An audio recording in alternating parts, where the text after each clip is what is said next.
Part 2 حصہ دوم لوگوں کے دل میں گھر کرنے کے 6 طریقے۔ اس اصول پر عمل کرنے سے آپ کو ہر جگہ خوش آمدید کہا جائے گا۔ لوگوں کو اپنا دوست بنانے کے طریقے سیکھنے کے لیے اس کتاب کو پڑھنے کی زحمت کیوں اٹھائی جائے؟ اس فن میں دنیا کے سب سے بڑے ماہر کے طریقہ کار کو کیوں نہ دیکھا جائے؟ وہ کون ہے؟ آپ کل ہی گلی میں اس سے 2-4 ہو سکتے ہیں۔ آپ ابھی اس سے 10 گز کے فاصلے پر ہوں گے کہ وہ اپنی دم ہلانا شروع کر دے گا۔ اگر آپ ٹھہر کر اسے تھپکی دے دیں گے تو وہ مارے خوشی کے پھولا نہ سمائے گا۔ آپ کو معلوم ہے مسرت کے اس اظہار میں کوئی غرض پوشیدہ نہیں ہے۔ وہ آپ کے ہاتھ میں نہ تو کوئی مال فروخت کرنا چاہتا ہے اور نہ ہی آپ سے شادی کا خواہش مند ہے۔ آپ نے کبھی سوچا ہے کہ دنیا میں کتا ہی ایسا جانور ہے جسے اپنا پیٹ بھرنے کے لیے محنت نہیں کرنا پڑتی؟ مرغی کو انڈے دینا پڑتے ہیں، گائے کو دودھ دینا پڑتا ہے اور بلبل کو گانا پڑتا ہے، لیکن کتا صرف آپ سے محبت کا اظہار کر کے اپنی روزی کما لیتا ہے۔ میں 5 سال کا تھا کہ میرے والد 2 روپے میں میرے لیے ایک پلا خرید لائے۔ وہ میرے بچپن کے دنوں کی مسرت اور روشنی تھا۔ ہر روز شام کو وہ ہمارے گھر کے آنگن میں بیٹھ جاتا اور اپنی خوبصورت آنکھوں سے دیکھنا شروع کر دیتا۔ جو ہی وہ میری آواز سنتا یا مجھے کھانے کے پلیٹ تھامے دیکھتا تو گولی کی طرح بھاگا آتا، پہاڑی پر دوڑ دوڑ کر چڑھتا۔ اس کی سانس ٹھونکنی سی چلتی اور وہ خوشی سے پھدک پھدک کر اور مسرت سے دیوانہ ہو کر بھونک بھونک کر میرا استقبال کرتا۔ پٹی 5 سال تک میرے ساتھ رہا۔ پھر ایک رات، مجھے وہ غم انگیز رات کبھی نہیں بھولے گی، وہ میری آنکھوں کے سامنے تڑپ کر سرد ہو گیا۔ اس پر بجلی گر پڑی۔ پٹی کی موت میرے بچپن کا بہت بڑا المیہ ہے۔ پٹی، تم نے فلسفے پر کوئی کتاب نہیں پڑھی تھی، تمہیں اس کی ضرورت بھی نہیں تھی۔ تم کسی فطری جبلت کے تحت جانتے تھے کہ آدمی دوسرے لوگوں میں سچی دلچسپی لے کر 2 مہینے میں اس سے کہیں زیادہ دوست پیدا کر سکتا ہے جتنے وہ 2 سال میں دوسروں کو اپنی ذات میں دلچسپی لینے پر مجبور بنا سکتا ہے۔ تاہم ہم سب جانتے ہیں کہ دنیا میں بے شمار لوگ ایسے بھی ہیں جو زندگی بھر یہ غلطی کرتے ہیں اور اسی کوشش میں لگے رہتے ہیں کہ لوگ ان کی ذات میں دلچسپی لیں۔ اس سے کام نہیں چلے گا۔ لوگوں کو آپ سے کوئی دلچسپی نہیں۔ وہ ہر وقت صبح، شام اور دوپہر اپنی دھن میں مگن رہتے ہیں۔ نیو یارک ٹیلی فون کمپنی نے یہ معلوم کرنے کے لیے کہ لوگ گفتگو میں سب سے زیادہ کون سا لفظ استعمال کرتے ہیں ایک وسیع جائزہ لیا۔ آپ کو وہ لفظ کھٹک گیا ہوگا۔ وہ صیغہ واحد متکلم ہے، میں۔ یہ لفظ ٹیلی فون پر گفتگو کے دوران میں 3990 مرتبہ استعمال کیا گیا۔ میں۔ جب آپ اپنی گروپ فوٹو کو دیکھتے ہیں تو سب سے پہلے آپ کی نظر کس تصویر پر جاتی ہے؟ اگر آپ کا خیال ہے کہ لوگوں کو آپ کی ذات میں دلچسپی ہے تو اس سوال کا جواب دیجیے۔ اگر آپ آج کی رات انتقال کر جائیں تو کتنے لوگ آپ کے جنازے میں شریک ہوں گے؟ اور شامل ہونے والوں میں سے اگر وہ لوگ نکال دیے جائیں جو آپ کی برادری سے تعلق رکھتے ہیں تو باقی کتنے لوگ ایسے ہوں گے جو محض آپ کی وجہ سے اس اجتماع میں شریک ہوں گے؟ لوگ آپ میں دلچسپی کیوں لیں جب پہلے خود آپ ان میں دلچسپی کا اظہار نہیں کریں گے؟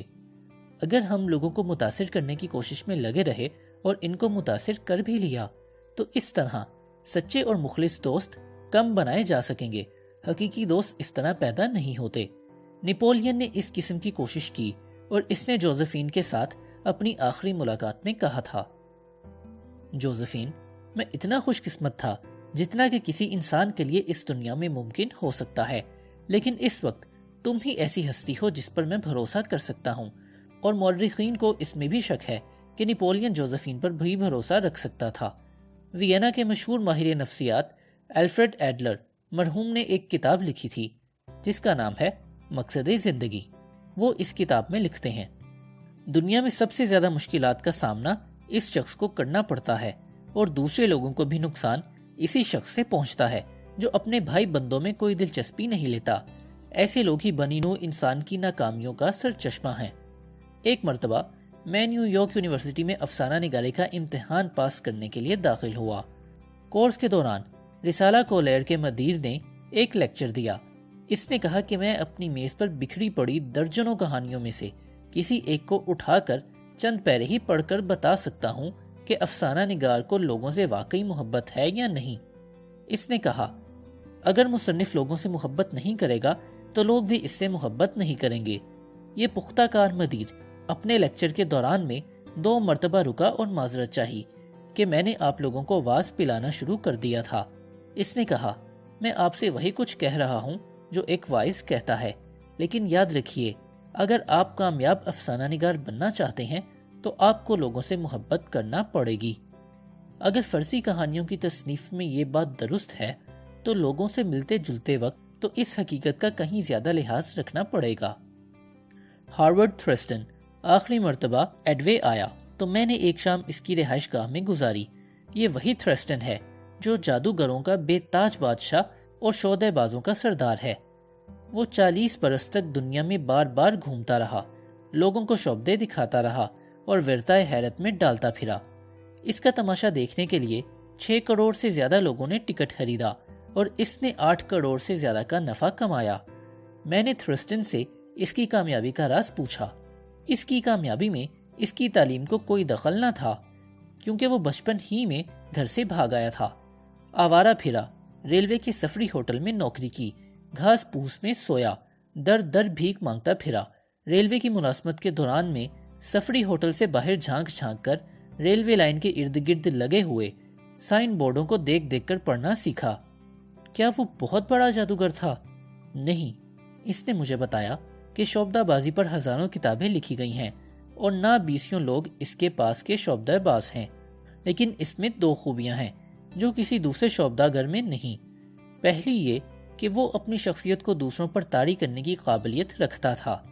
وہ بڑا پختہ کار تماشا گر تھا، وہ انسانی فطرت سے واقف تھا۔ وہ اپنی ہر حرکت، ہر اشارے، ہر جنبش اور ہر چشمک کے پہلے سے خوب مشق کرتا تھا۔ وہ بہت تیزی اور پھرتی سے کام کرتا تھا۔ سب سے بڑھ کر یہ کہ تھرسٹن کو لوگوں سے سچا لگاؤ تھا۔ اس نے مجھے بتایا کہ اکثر جادوگر حاضرین پر ایک نظر ڈال کر اپنے آپ سے کہتے ہیں، یہ چند الوؤں کا جمگھٹا ہے، چند بیوقوفوں کا ٹولہ ہے، میں انہیں اچھی طرح بیوقوف بنا سکتا ہوں۔ لیکن تھرسٹن کا طریقہ بالکل انوکھا تھا۔ اس نے کہا کہ جب بھی وہ سٹیج پر آتا تھا تو اپنے آپ سے کہتا تھا، میں شکر گزار ہوں کہ یہ لوگ مجھے دیکھنے آئے ہیں۔ ان لوگوں کی بدولت مجھے روزی کمانے میں بہت سی آسانیاں ہیں۔ میں حتی الامکان انہیں بہترین کرتب دکھاؤں گا اور انہیں خوش خوش لوٹاؤں گا۔ اس نے کہا وہ اس وقت تک سٹیج پر قدم نہ رکھتا تھا جب تک وہ اپنے دل سے کئی بار یہ نہ کہہ لیتا کہ میں اپنے حاضرین سے محبت کرتا ہوں، میں اپنے حاضرین کو دل و جان سے چاہتا ہوں۔ آپ کہہ رہے ہوں گے فضول بکواس، آپ کو اختیار ہے، جو چاہیں سوچیں، لیکن میں بغیر کسی میل ملاوٹ کے یہ بات آپ تک پہنچا رہا ہوں، اور یہ وہ اصول ہے جس سے دنیا کا سب سے بڑا جادوگر کام لیا کرتا تھا۔ میڈم شومان ہینک نے بھی بہت کچھ ان باتوں سے ملتی جلتی باتیں مجھے بتائیں۔ اس نے فاقے، صدمے اور نا امیدیاں سہیں۔ ایک مرتبہ زندگی کے ہاتھوں تنگ آ کر اس نے اپنے ننھے بچوں اور اپنے آپ کو ختم کرنے کی کوشش بھی کی، لیکن اس کے باوجود چوٹی کی مغنیاں بنی، حتیٰ کہ اس نے گانے میں انتہائی امتیاز حاصل کی۔ لوگ اس کی آواز سن کر جوش سے لبریز ہو جاتے۔ اس نے بھی اعتراف کر لیا کہ اس کی کامیابی کا راز بھی یہی تھا کہ وہ لوگوں میں بے پناہ دلچسپی لیتی تھی۔ تھیوڈور روزویلٹ کی حیران کن ہر دل عزیزی کا بھی یہی ایک راز تھا۔ اس کے نوکر تک اس پر جان چھڑکتے تھے۔ جیمز ای ایموس ایک جشی اس کا خاص خدمتگار تھا۔ اس نے روزویلٹ کے متعلق ایک کتاب لکھی جس کا نام تھیوڈور روزویلٹ اپنے خدمتگار کا چہیتا۔ اس کتاب میں ایک بصیرت افروز واقعہ بیان کیا گیا ہے۔ ایک مرتبہ میری بیوی نے پریزیڈنٹ سے پوچھا کہ بوب وائٹ کیا ہوتا ہے۔ اس نے بوب وائٹ پہلے کبھی نہ دیکھا تھا۔ پریزیڈنٹ نے اسے تفصیلاً بتایا کہ بوب وائٹ کیا ہوتا ہے۔ کچھ دنوں بعد ہمارے گھر کے ٹیلی فون کی گھنٹی بجی۔ ایموس اور اس کی بیوی روزویلٹ کی آسٹر بے والی جاگیر پر ایک چھوٹے سے مکان میں رہتے تھے۔ خود روزویلٹ بول رہے تھے۔ انہوں نے میری بیوی کو بلایا تھا۔ انہوں نے اسے بتایا کہ ہمارے والے مکان کی کھڑکی کے سامنے ایک بوب وائٹ ہے، وہ باہر جھانک کر دیکھ سکتی ہے۔ روزویلٹ میں ایک یہ خصوصیت تھی کہ وہ ایسی چھوٹی چھوٹی باتوں کی طرف بھی خاص توجہ دیتے تھے۔ جب کبھی وہ ہمارے مکان کے سامنے سے گزرتے، خواہ ہم انہیں نظر آئیں یا نہ آئیں، ہم انہیں یہ کہتے سنتے تھے، سناؤ بھائی اینی، سناؤ بھائی جیمز۔ یہ ایک دوستانہ سلام تھا جو وہ آتے جاتے فضا میں بکھیر جاتے تھے۔ ایسے آقا پر نوکر کیوں نہ جان چھڑکے؟ ایسے شخص کو کون پسند نہ کرے؟ ایک مرتبہ روزویلٹ وائٹ ہاؤس آئے۔ صدر ٹیفٹ اور ان کی اہلیہ موجود نہ تھے۔ اس وقت انہوں نے ادنا لوگوں سے اپنی محبت کا عجیب و غریب نمونہ پیش کیا۔ انہوں نے وائٹ ہاؤس کے تمام قدیم نوکروں کا نام لے کر ان کی خیریت پوچھی، حتیٰ کہ باورچی خانے میں برتن دھونے والی نوکرانی تک کو نہ بھولے تھے۔ آرشی بٹ لکھتے ہیں، روزویلٹ نے باورچی خانہ کی ملازمہ ایلیس کو دیکھا تو پوچھا، تم ابھی بھی اناج کی روٹیاں تیار کرتی ہو؟ ایلس نے جواب دیا، کبھی کبھی ملازمین کے لیے روٹیاں بناتی ہوں، وائٹ ہاؤس میں تو کوئی کھاتا نہیں۔ روزویلٹ نے کہا، وہ اچھے ذوق کا ثبوت نہیں دے رہے، جب صدر واپس آئیں گے تو میں ان سے بھی کہوں گا۔ ایلس روٹی کا ایک ٹکڑا پلیٹ میں رکھ کر لے آئی۔ روزویلٹ اسے کھاتے ہوئے مالیوں اور مزدوروں کی مزاج پرسی کرتے ہوئے دفتر میں چلے گئے۔ انہوں نے ہر شخص سے اس طرح باتیں کی جس طرح وہ اپنی صدارت کے زمانے میں ان سے مخاطب ہوا کرتے تھے۔ آئک ہودر نے آنکھوں میں آنسو بھر کر کہا تھا، 2 سال کے عرصے میں صرف آج سچی خوشی کا دن دیکھا ہے۔ ہم اس خوشی کو 500 روپے کے چیک کے بدلے بھی دینے کو تیار نہیں۔ لوگوں میں دلچسپی لینے کا ہی کرشمہ تھا جس نے چارلس ڈبلیو ایلیٹ کو یونیورسٹی کا کامیاب ترین ڈائریکٹر بنا دیا تھا۔ آپ کو یاد ہوگا کہ اس نے ہارورڈ یونیورسٹی میں خانہ جنگی کے خاتمے کے 4 سال بعد سے لے کر پہلی جنگ عظیم سے 5 سال پہلے تک حکومت کی۔ ڈاکٹر ایلیٹ کے طریقہ کار کی ایک مثال یہ ہے۔ ایک دن ایک نووارد طالب علم صدر یونیورسٹی کے دفتر میں داخل ہوا اور طلبہ کے قرضے کے فنڈ سے 200 روپے ادھار مانگے۔ اسے قرضہ دے دیا گیا۔ نووارد طالب علم کے اپنے الفاظ میں، میں نے دلی شکریہ ادا کیا اور دفتر سے باہر نکلنے کو تھا کہ صدر ایلیٹ نے فرمایا، تشریف رکھیے۔ میری حیرانی کی کوئی انتہا نہ رہی جب انہوں نے مجھ سے کہا کہ مجھے پتا چلا ہے کہ آپ اپنے ہی کمرے میں اپنا کھانا خود تیار کرتے اور کھاتے ہیں۔ میرے خیال میں یہ کوئی برا کام نہیں، بشرط یہ کہ آپ کو اس سے اچھی اور زیادہ غذا میسر آئے۔ میں کالج میں تھا تو میں بھی ایسا ہی کیا کرتا تھا۔ کیا آپ نے کبھی بچھڑے کے گوشت کا ہریسہ تیار کیا ہے؟ اگر اسے خوب اچھی طرح بھونے ہوئے گوشت سے تیار کیا جائے تو یہ بہترین غذا ہے۔ اس میں بہت زیادہ کفایت بھی ہے۔ میں اس طرح تیار کرتا تھا۔ پھر انہوں نے مجھے بتایا کہ کس طرح گوشت کو کاٹنا چاہیے، کس طرح اسے آہستہ آہستہ بھوننا چاہیے حتیٰ کہ شوربہ رفتہ رفتہ قوام بن جائے، پھر اسے کس طرح نکالنا چاہیے اور کس طرح ٹھنڈا کر کے کھانا چاہیے۔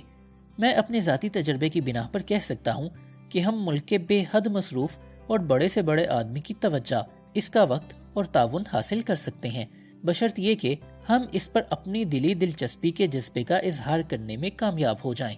میں اس کی تشریح کرتا ہوں۔ ایک مرتبہ میں نے بروکلن کے ادارہ علوم و فنون میں ناول اور افسانہ نگاری کے کورس کا انتظام کیا۔ ہم چاہتے تھے کہ کیتھلین نورس، فینی ہرسٹ، ایڈ اٹار بیل، البرٹ پین جیسے مشہور معروف مصنف ہمارے یہاں تشریف لا کر ہمیں اپنے تجربات سے مستفید فرمائیں۔ ہم نے انہیں خطوط لکھے جن میں ہم نے تحریر کیا کہ ہم ان کی تصانیف کے بے حد مداح ہیں اور چاہتے ہیں کہ وہ خود تشریف لا کر ہمیں اپنی کامیابی کا راز بتائیں۔ ہر ایک خط پر تقریباً 150 طلبہ نے دستخط کیے۔ ہم نے کہا کہ ہمیں احساس ہے کہ آپ بہت مصروف ہیں اور آپ لیکچر تیار نہیں کر سکتے، اس لیے ہم نے بہت سے سوالات کی فہرست تیار کر کے لفافے میں ڈال دی ہے۔ سوالات زیادہ تر ان کی اپنی ذات اور ان کے طریقہ کار کے متعلق تھے۔ انہیں یہ بات بہت پسند آئی، اور کون ہے جو ایسی بات کو نہیں پسند کرے گا۔ چنانچہ ان تمام حضرات نے بروکلین تک کا سفر طے کیا اور ہمارے ساتھ تعاون کیا۔ میں نے اسی طریقے سے لیزے ایم شاء، روزویلٹ کی کابینہ کے سیکرٹری جارج ڈبلیو واکر شام، صدر ٹیفٹ کی کابینہ کے موکل اعلیٰ William Jackson, Franklin D Roosevelt اور بے شمار دوسرے مشہور و معروف لوگوں کو اپنی خوش گفتاری کے طالب علموں کے سامنے آ کر تقریریں کرنے پر رضامند کیا ہے۔ ہم میں سے ہر کوئی، خواہ وہ بچڑ ہو یا نان بائی یا تخت نشین بادشاہ ہو، ان لوگوں کو پسند کرتا ہے جو اس کی تعریف کرتے ہیں۔ مثال کے طور پر کیسر جنگ عظیم کے خاتمے پر دنیا کا سب سے زیادہ قابل نفرت اور حقیر شخص تھا۔ جب وہ اپنی جان بچانے کے لیے ہالینڈ بھاگا تو اس کی اپنی قوم بھی اس کے خلاف ہو گئی۔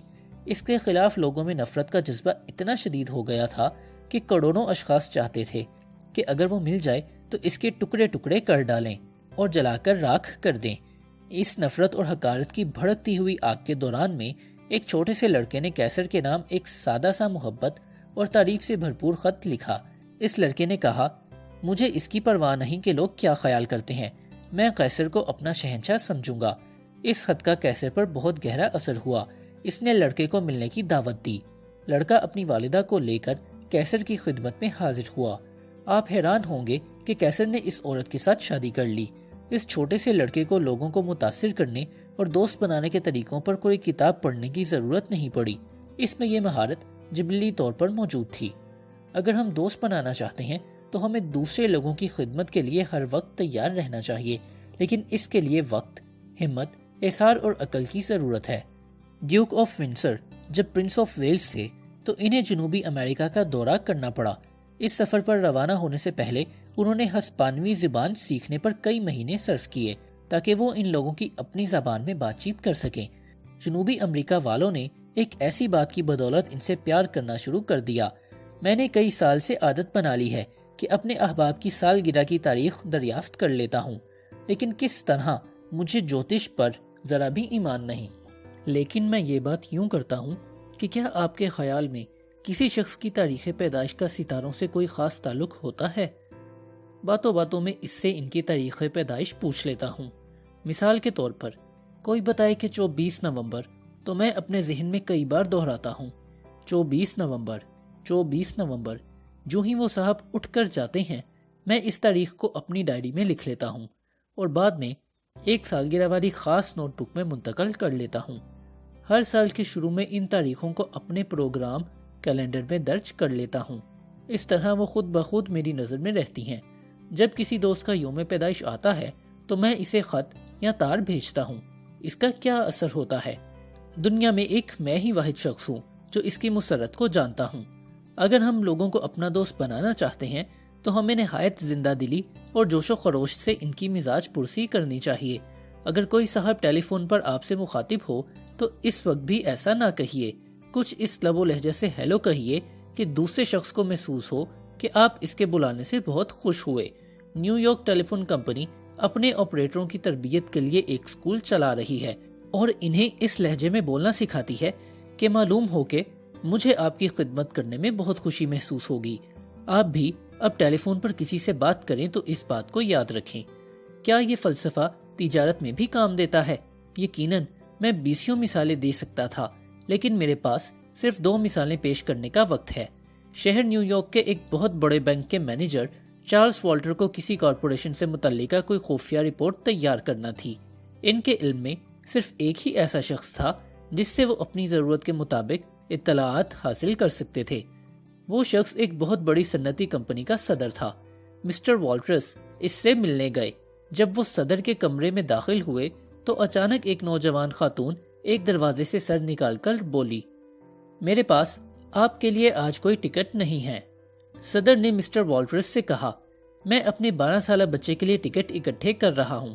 مسٹر والٹرس نے اپنے آنے کا مقصد بتایا اور سوال پوچھنے شروع کر دیے۔ صدر نے بڑے مبہم، معمولی اور سرسری جواب دیے۔ یوں لگتا تھا کہ وہ بات ہی نہیں کرنا چاہتا۔ وہ کسی صورت بھی گفتگو پر مائل نظر نہ آتا تھا۔ یہ ملاقات بہت مختصر اور خشک ثابت ہوئی۔ جب مسٹر والٹرس نے یہ کہانی میری جماعت میں سنائی تو کہا، صاف بات ہے کہ میری سمجھ میں نہیں آتا تھا کہ اب کیا کروں۔ پھر اچانک مجھے یاد آیا کہ ان کی سیکریٹری نے اس سے ٹکٹوں کے بارے میں کچھ کہا تھا۔ ٹکٹ اور 12 سال کا لڑکا۔ مجھے جھٹ یاد آیا کہ ہمارے بینک کا شعبہ خارجہ ٹکٹیں اکٹھی کرتا ہے۔ ٹکٹ جو دنیا بھر کے ملکوں سے 7 سمندر پار سے بینک میں دھڑا دھڑ آتے تھے۔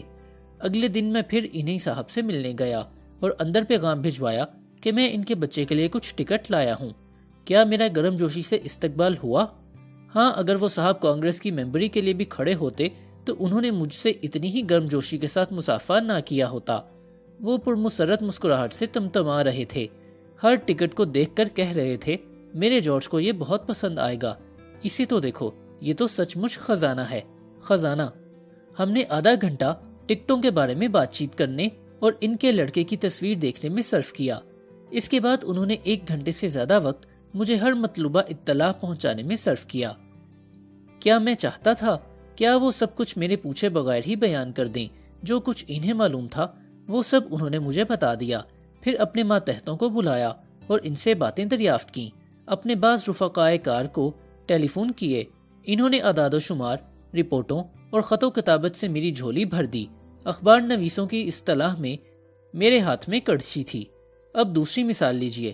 فیلاڈیلفیا کے ایک صاحب سی ایم نوفل کئی سال تک ایک زنجیر ساز کمپنی کو اپنے کوئلے کا گاہک بنانے کی کوشش کرتے رہے، لیکن وہ کمپنی ایک دوسرے شہر کے دکاندار سے کوئلہ خریدتی رہی۔ کوئلے کے بھرے ہوئے ٹرک مسٹر نوفل کے دفتر کے عین سامنے سے گزرتے رہے۔ مسٹر نوفل نے ایک رات میری جماعت کے سامنے تقریر کی، جس میں انہوں نے اس کمپنی پر جی بھر کر غصہ نکالا، یہاں تک کہ اس کمپنی کو قوم کے حق میں ایک لعنت گردانا۔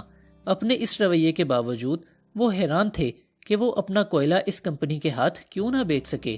میں نے ان سے ایک نیا طریقہ اختیار کرنے کی درخواست کی۔ مختصراً واقعہ یہ ہے کہ ہم نے اس موضوع پر ایک مباحثہ رکھا کہ ہماری رائے میں زنجیر سازی کی صنعت قوم کے حق میں مفید ثابت ہونے کی بجائے نقصان رساں ثابت ہو رہی ہے۔ میری خواہش تھی کہ مسٹر نافل اس رائے کے خلاف تقریر کریں، چنانچہ وہ زنجیر ساز کمپنی کی حمایت کرنے پر رضامند ہو گئے۔ وہ سیدھے اس کمپنی کے دفتر گئے جس کے وہ اس قدر خلاف تھے۔ انہوں نے کمپنی کے منتظمین سے کہا، میں اب کے کوئلے بیچنے نہیں آیا، میں آپ کے پاس ایک درخواست لے کر حاضر ہوا ہوں۔ پھر انہوں نے اپنے مباحثے کا ذکر کیا اور کہا، میں آپ سے مدد چاہنے آیا ہوں۔ میرے خیال میں آپ کے علاوہ اور کوئی مجھے صحیح حالات نہیں بتا سکتا۔ میں اس مباحثے کو جیتنا چاہتا ہوں۔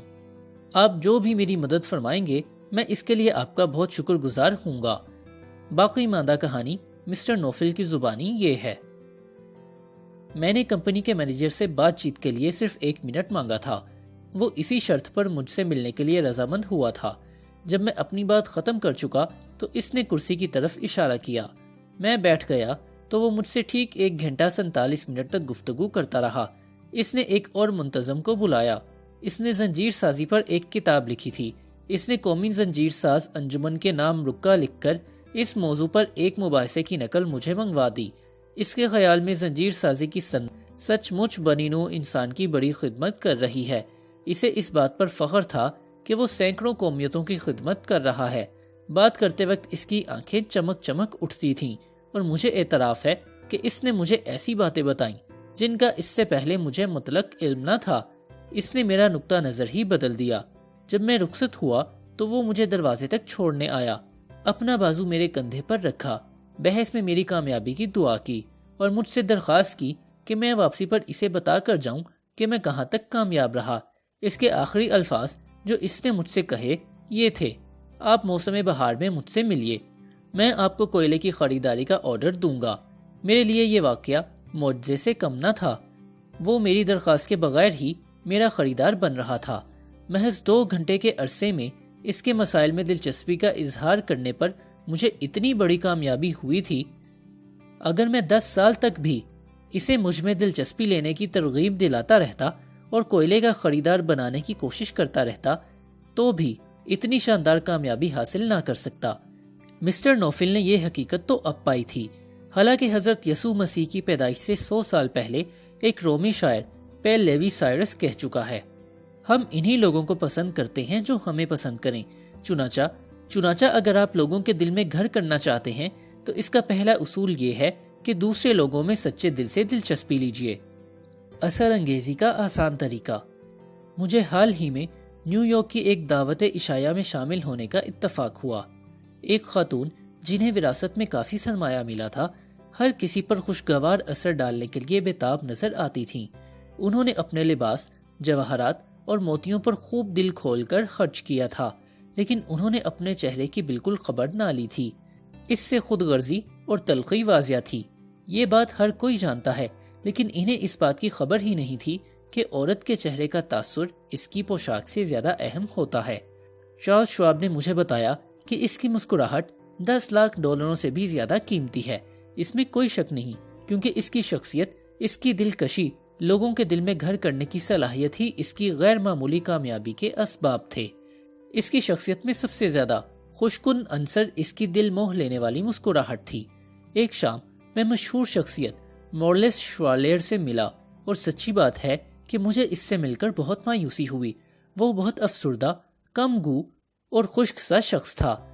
جو تصور میں نے اس کے متعلق باندھ رکھا تھا وہ اس سے بالکل مختلف نظر آیا، لیکن جب وہ ہنسا تو ایسا لگا کہ گھٹائیں چھٹ گئی ہیں اور چمکتا ہوا سورج نکل آیا ہے۔ اگر قدرت نے اسے دلکش مسکراہٹ عطا نہ کی ہوتی تو وہ اپنے والد اور بھائیوں کی طرح پیرس کے کسی گوشے میں الماریاں بنا رہا ہوتا۔ الفاظ کے مقابلے میں اعمال کہیں زیادہ آواز رکھتے ہیں، لیکن مسکراہٹ کہتی ہے کہ میں آپ کو پسند کرتی ہوں، آپ میرے لیے باعث مسرت ہیں، آپ سے مل کر خوشی ہوئی۔ یہی وجہ ہے کہ کتے فوراً ہماری توجہ مبذول کرا لیتے ہیں، وہ ہمیں دیکھ کر اتنے خوش ہوتے ہیں کہ پھولے نہیں سماتے۔ قدرتاً ہم بھی انہیں دیکھ کر خوشی محسوس کرتے ہیں۔ اگر آپ اوپر دل سے یوں ہی دانت نکالتے ہیں تو یاد رکھیے کہ اس سے کوئی دھوکہ نہیں کھائے گا اور اسے کوئی بھی پسند نہیں کرتا۔ میں اصلی مسکراہٹ، دلوں کو گرما دینے والی اور ایسی مسکراہٹ کی بات کر رہا ہوں جو دل کی گہرائیوں سے اٹھتی ہے اور ہر کسی کے دل سے اپنا خراج وصول کرتی ہے۔ نیو یارک کے ایک بہت بڑے کارخانے کے ایک بہت بڑے ذمہ دار آدمی کارخانے میں ملازمین بھرتی کرنے کے منصب پر فائز تھے۔ انہوں نے ایک مرتبہ مجھ سے کہا، میں ایک سنجیدہ چہرے والے فلسفے کے عالم کے مقابلے میں اس سیلزگر کو ترجیح دوں گا جس نے خواہ ابھی اسکول کی تعلیم بھی ختم نہ کی ہو لیکن جس کے چہرے پر دلکش مسکراہٹ کھیل رہی ہو۔ امریکہ کی ایک بہت بڑی ربڑ کمپنی کے ڈائریکٹروں کے بورڈ کے صدر نے ایک مرتبہ مجھے بتایا کہ اس کے مشاہدے کے مطابق آدمی اس کام میں زیادہ کامیاب ہوتا ہے جس کے بارے میں اسے یہ احساس ہو کہ وہ اسے تقریباً انجام دے رہا ہے۔ یہ سنتی رہنما اس قدیم مقولے پر کوئی زیادہ ایمان نہیں رکھتا کہ سخت محنت ہی واحد ایسی کنجی ہے جو ہماری آرزو کے دروازے ہم پر کھول دے گی۔ اس نے کہا، میں ایسے بہت سے افراد سے واقف ہوں جو صرف اس لیے کامیاب ہوئے کہ وہ کام کے دوران میں ہر وقت حشاش بشاش رہتے تھے۔ اسی کام پر میں نے ایسے لوگ بھی دیکھے ہیں جو یہی کام کرتے وقت ہر وقت مغموم سے رہتے ہیں، انہیں اس کام میں کوئی مسرت محسوس نہیں ہوتی تھی، یہ لوگ ناخوش ہوئے۔ اگر آپ چاہتے ہیں کہ لوگ آپ سے مل کر خوش ہوں تو آپ بھی ان سے مل کر خوشی کا اظہار کریں۔ میں نے ہزاروں تجارت پیشہ افراد سے کہا ہے کہ وہ ایک ہفتے تک سارا دن مسکراتے رہیں اور اس کے بعد میری جماعت کے سامنے آ کر اپنے تجربے بیان کریں۔ اس کا کیا نتیجہ ہوا، آئیے ہم دیکھیں۔ نیو یارک کلب ایکسچینج کے ایک ممبر ولیم بی ایسٹین ہارڈیٹ کا خط ملاحظہ فرمائیے۔ یہ تجربہ صرف انہی کا نہیں بلکہ دوسرے سینکڑوں لوگوں کو بھی ایسے ہی خوشگوار تجربے ہوئے۔ وہ لکھتے ہیں، میری شادی کو 18 سال سے اوپر ہوتے ہیں۔ اس عرصے میں شاید ہی کبھی میں اپنی بیوی کو دیکھ کر مسکرایا۔ صبح بیدار ہونے سے لے کر کام پر جانے کے وقت تک میں نے شاید ہی کبھی اس سے کوئی بات کی ہو۔ ہمارے شہر میں مجھ جیسا خاموش طبع آدمی شاید کوئی نہ تھا۔ اس نے مجھے تاکید کی تھی کہ ہنس مکھ بننے کی کوشش کروں اور پھر اپنے اس عمل کے نتیجے سے آگاہ کروں۔ چنانچہ میں نے طے کیا کہ مجھے یہ تجربہ آپ کے کہنے کے مطابق کم از کم ایک ہفتے تک تو ضرور کرنا چاہیے۔ اس لیے اگلے دن جب میں اپنا چہرہ آئینے میں دیکھ رہا تھا اور اپنے بالوں میں کنگھی کر رہا تھا تو میں نے اپنے کم گو سنجیدہ عکس سے کہا، میاں آج تم نے اپنی ننھی سی بیوی کے چہرے سے اس کی تلخی کو دھونا ہے۔ آج سے تم ہنسمکھ بن رہے ہو اور یہ کام ابھی سے شروع کر رہے ہو۔ چنانچہ جب میں ناشتے کے لیے بیٹھا تو میں نے اپنی بیوی کو مسکرا کر سلام کیا۔ آپ نے مجھے تنبیہ کی تھی کہ وہ شاید پہلی بار اس تبدیلی پر حیران رہ جائے، لیکن آپ کا اندازہ میری بیوی کے سلسلے میں صحیح نہیں تھا۔ وہ کھوسی گئی، اسے عجب خوشگوار صدمہ پہنچا۔ میں نے اس سے کہا، یہ کوئی بناوٹ نہیں، مستقبل میں بھی وہ مجھ سے اسی زندہ دلی کی توقع رکھے۔ اور آج 2 مہینے ہونے کو آئے ہیں، میں اپنی اس عادت پر باقاعدہ قائم ہوں۔ ان 2 مہینوں میں ہمارے گھر میں جتنی چہل پہل، مسرت اور شادمانی رہی ہے، پچھلے پورے سال میں بھی محسوس نہیں ہوئی تھی۔ اب جب میں اپنے دفتر جاتا ہوں تو میں لفٹ پر کام کرنے والے لڑکے کو مسکرا کر سلام کرتا ہوں، دروازے پر بیٹھے ہوئے چپڑاسی کی ہنس کر مزاج پرسی کرتا ہوں، جب میں خزانچی سے ریزگاری مانگتا ہوں تو مسکرا کر، جب میں ایکسچینج کلب میں جاتا ہوں تو میں ان لوگوں سے بھی ہنس ہنس کر بات کرتا ہوں جنہوں نے مجھے ابھی تک کبھی مسکراتا نہیں دیکھا تھا۔ میں نے بہت جلد محسوس کر لیا کہ جواباً ہر شخص مسکراتا ہے۔ جو لوگ اپنی شکایات اور اپنی تکالیف لے کر میرے پاس آتے تھے، میں ان سے خوش خلقی سے ملتا ہوں۔ میں ان کی بات سننے کے دوران میں مسکراتا رہتا ہوں اور دیکھتا ہوں کہ ان کی شکایات بہت آسانی سے رفع ہو جاتی ہیں۔ میں محسوس کرتا ہوں کہ میری مسکراہٹ کی بدولت میری جیبیں روپوں سے بھری رہتی ہیں۔ میں ایک اور دلال کے ہاں کام کرتا ہوں۔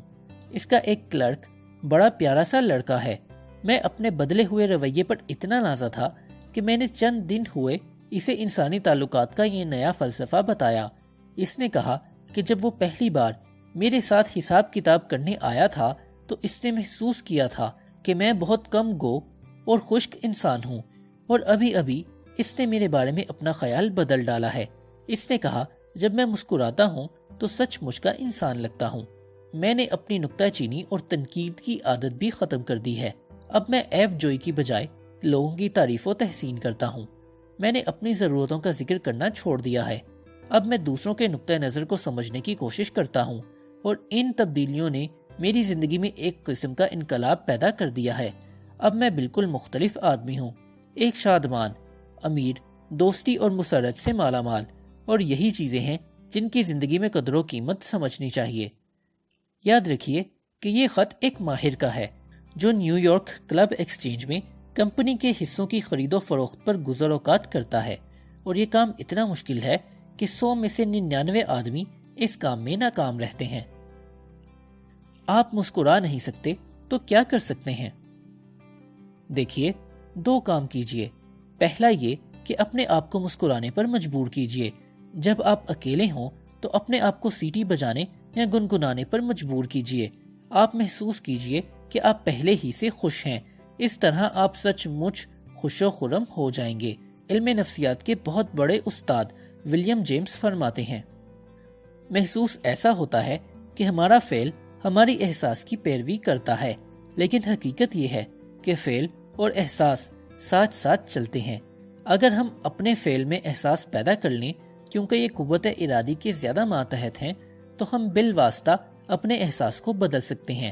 چنانچہ جب ہم سے خوشی چھن جائے تو اسے حاصل کرنے کا واحد طریقہ یہی ہے کہ ہم خوش و خرم ہو بیٹھیں، اور اس طرح سے عمل کریں اور اس طرح گفتگو کریں گویا ہم تو بہت زیادہ خوش و خرم ہیں۔ دنیا میں ہر شخص مسرت کا متلاشی ہے، اور اسے حاصل کرنے کا صرف ایک ہی طریقہ ہے، اور وہ ہے اپنے خیالات پر قابو پانا۔ خوشی خارجی حالات پر ہرگز مبنی نہیں، یہ تو آپ کے احساسات کا معاملہ ہے۔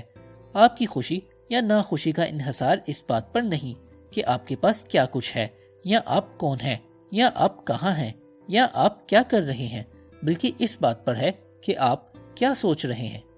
مثال کے طور پر، اگر 2 آدمی ایک مقام پر ہوں، ان کا کام بھی ایک ہو، دونوں کے پاس برابر کا سرمایہ ہو، اور دونوں کی عزت اور وقار بھی برابر ہو، پھر بھی ان میں سے ایک غمگین اور ایک شادمان ہو سکتا ہے۔ کیوں؟ صرف اپنے الگ الگ ذہنی رجحان کے سبب۔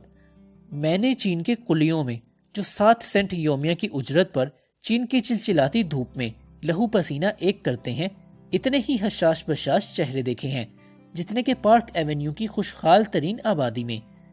شیکسپیئر کا قول ہے، کوئی چیز اچھی یا بری نہیں ہوتی، ہماری سوچ اسے اچھا یا برا بنا دیتی ہے۔ ایک مرتبہ لنکن نے کہا تھا، اکثر لوگ اتنے ہی خوش ہوتے ہیں جس حد تک ان کا خوش ہونے کا ارادہ ہوتا ہے۔ اس نے سچ کہا تھا۔ میں نے حال ہی میں اس حقیقت کی ایک روشن مثال دیکھی ہے۔ میں نیو یارک میں لانگ آئیلینڈ کی سیڑھیاں چڑھ رہا تھا کہ میں نے اپنے سامنے 30-40 اپاہج لڑکے دیکھے جو اپنی چھڑیوں بے ساکھیوں کے سہارے چڑھ رہے تھے۔ ایک لڑکے کو اٹھا کر اوپر لے جانا تھا۔ میں ان لڑکوں کے کہکہوں اور زندہ دلی پر حیران رہ گیا۔ میں نے اپنی اس حیرت کا ذکر ان لڑکوں کے ایک نگران سے کیا۔ اس نے کہا، ہاں، جب پہل کسی لڑکے کو یہ پتا چلتا ہے کہ وہ زندگی بھر کے لیے اپاہج بن رہا ہے تو وہ بہت مغموم ہوتا ہے۔ جب وہ اس ابتدائی صدمے سے گزر چکتا ہے تو وہ اپنے آپ کو قسمت کے حوالے کر دیتا ہے، اور اس طرح وہ تندرست لڑکوں سے بھی زیادہ خوش و خرم رہنے لگتا ہے۔ میرے جی میں آئی کہ ان لڑکوں کو ہیٹ اٹھا کر سلام کروں۔ انہوں نے مجھے ایک ایسا سبق سکھایا کہ میں زندگی بھر فراموش نہیں کر سکتا۔ جن دنوں میری پیک فورڈ اپنے شوہر ڈگلس سے طلاق لینے کی تیاری کر رہی تھی، مجھے ایک شام اس کے یہاں گزارنے کا اتفاق ہوا۔ دنیا شاید یہ خیال کرتی ہوگی کہ یہ عورت بہت بد نصیب اور مغموم ہوگی، لیکن میں نے اسے بہت زیادہ خوش مزاج اور خوش نصیب پایا۔ اس کے انگ انگ سے مسرت ٹپکتی تھی۔ اس نے یہ راز اپنی چھوٹی سی کتاب میں بیان کیا ہے۔ اس کتاب کو پڑھ کر آپ کو خوشی ہوگی۔ اپنی پبلک لائبریری میں جا کر میری پک فورڈ کی کتاب خدا کو کیوں نہ آزمائیں کا مطالعہ کیجیے۔ فرینکلن بٹگر، جو پہلے سینٹ لوئس کے راہب خانے میں ایک معمولی ملازم تھا اور جو آج امریکہ میں بیمے کا بہت بڑا ماہر ہے، اس نے مجھے بتایا کہ آج سے کئی سال پہلے اس نے یہ بات اچھی طرح جان لی تھی کہ ہنس مکھ انسان کو ہر جگہ خوش آمدید کہا جاتا ہے، اس لیے کسی بھی شخص کے دفتر میں جانے سے پہلے وہ ایک لمحہ رکتا ہے اور بہت سی باتیں سوچتا ہے جن کے بارے میں اسے اس آدمی کا شکر گزار ہونا چاہیے۔ وہ اپنے چہرے پر سچی مسکراہٹ پیدا کرتا ہے اور مسکراتا ہوا کمرے میں داخل ہو جاتا ہے۔ بیمہ فروشی میں اس کی شاندار کامیابی کا انحصار محض اسی سادہ سی بات پر ہے۔ البرٹ ہیوبارڈ کی یہ جوگیوں والی چھوٹی سی نصیحت یاد رکھیے، لیکن یہ نہ بھولیے کہ جب تک آپ اس پر عمل نہیں کرتے کوئی فائدہ نہیں ہوگا۔ جب کبھی آپ گھر سے باہر نکلیں، تھوڑی ذرا اندر کی طرف کھینچ لیں اور سر کی چوٹی کو اونچا کر لیں، خوب سینہ بھر کر سانس لیں، سورج کی کرنوں کو پی جائیں، اپنے دوستوں کی مسکرا کر مزاج پرسی کیجیے اور ہر مصافحے میں اپنی روح کی حرارت بھر دیجیے۔ یہ فکر نہ کیجیے کہ لوگ آپ کو غلط سمجھیں گے اور اپنے دشمنوں کا خیال ایک منٹ کے لیے بھی اپنے ذہن میں نہ لائیں۔ جو کچھ آپ کرنا چاہتے ہیں اسے اپنے ذہن میں اچھی طرح واضح کر لیں کہ اس وقت آپ اپنی منزل مقصود پر پہنچ کر دم لیں گے۔ اپنے ذہن میں وہ تمام شاندار اور عظیم کارنامے رکھیے جنہیں آپ سر انجام دینا چاہتے ہیں۔ وقت کے ساتھ ساتھ آپ اپنے آپ کو غیر شعوری طور پر ان تمام مواقع سے فائدہ اٹھاتے ہوئے دیکھو گے جن سے آپ کے مقصد کی تکمیل ہوگی، بالکل ویسے ہی جیسے کہ مونگے کا کیڑا طوفان میں سے ہر اس چیز کو پکڑ لیتا ہے جس کی اسے اپنی نشوونما کے لیے ضرورت ہوتی ہے۔ آپ ہر وقت اپنے تصور میں رکھیے کہ آپ اس پائے کے قابل، مخلص اور مفید شخص بننا چاہتے ہیں۔ یہ خیال ساتھ بساتھ آپ کو اس قسم کی شخصیت میں ڈھالتا جائے گا۔ خیال سے پہل ہوتی ہے۔ اپنے اندر صحیح قسم کی ذہنی رجحان، حوصلہ، کشادہ دلی اور خوش باشی کا مادہ پیدا کیجیے۔ صحیح سوچ ہی تخلیق ہے۔ سب چیزیں چاہنے ہی سے ملتی ہیں اور ہر سچی دعا قبول ہوتی ہے۔ ہم اسی جیسے بن جاتے ہیں جو ہمارے دل میں بسا ہو۔ اپنی تھوڑی نیچی اور سر کی چوٹی کو اونچا رکھیے۔ ہم چھوٹے چھوٹے دیوتا ہیں۔ قدیم چینی بہت عقل مند لوگ تھے۔ دنیا داری کے معاملے میں وہ بہت ہی سمجھدار تھے۔ ان کی ایک کہاوت ہے جسے جلی حروف میں لکھ کر مجھے اور آپ کو اپنی اپنی ٹوپیوں پر چسپاں کر لینا چاہیے۔ وہ کہاوت یہ تھی، جو آدمی ہسمکھ نہ ہو اسے دکان نہیں کھولنی چاہیے۔ دکان کی بات سے یہ یاد آیا کہ فرینک ارون فلیچر نے ہمیں ایک بار بتایا تھا کہ مسکراہٹ پر کوئی خرچ نہیں آتا۔ یہ حاصل کرنے والوں کو مالا مال کرتی ہے اور دینے والوں سے کچھ نہیں مانگتی۔ یہ ایک جھلک ہوتی ہے لیکن بعض اوقات یہ ابدی ہوتی ہے۔ اس کے بغیر کوئی شخص امیر نہیں، جس کے پاس یہ نہیں اس جیسا کوئی غریب نہیں۔ یہ گھر میں مسرت اور شادمانی لاتی ہے، کاروبار میں اعتماد پیدا کرتی ہے اور یہ دوستوں کی پہچان ہے۔ یہ تھکے ماندے کے لیے آرام، بے دل کے لیے دل کی روشنی، مایوس کے لیے سورج کی کرن اور مصیبت کے لیے بہترین قدرتی تریاک ہے۔ ہاں، یہ خریدی، مانگی یا چرائی نہیں جا سکتی کیونکہ یہ ایک ایسی چیز ہے جو اس وقت تک فائدہ نہیں دیتی جب تک کہ اسے دل سے پیدا نہ کیا جائے۔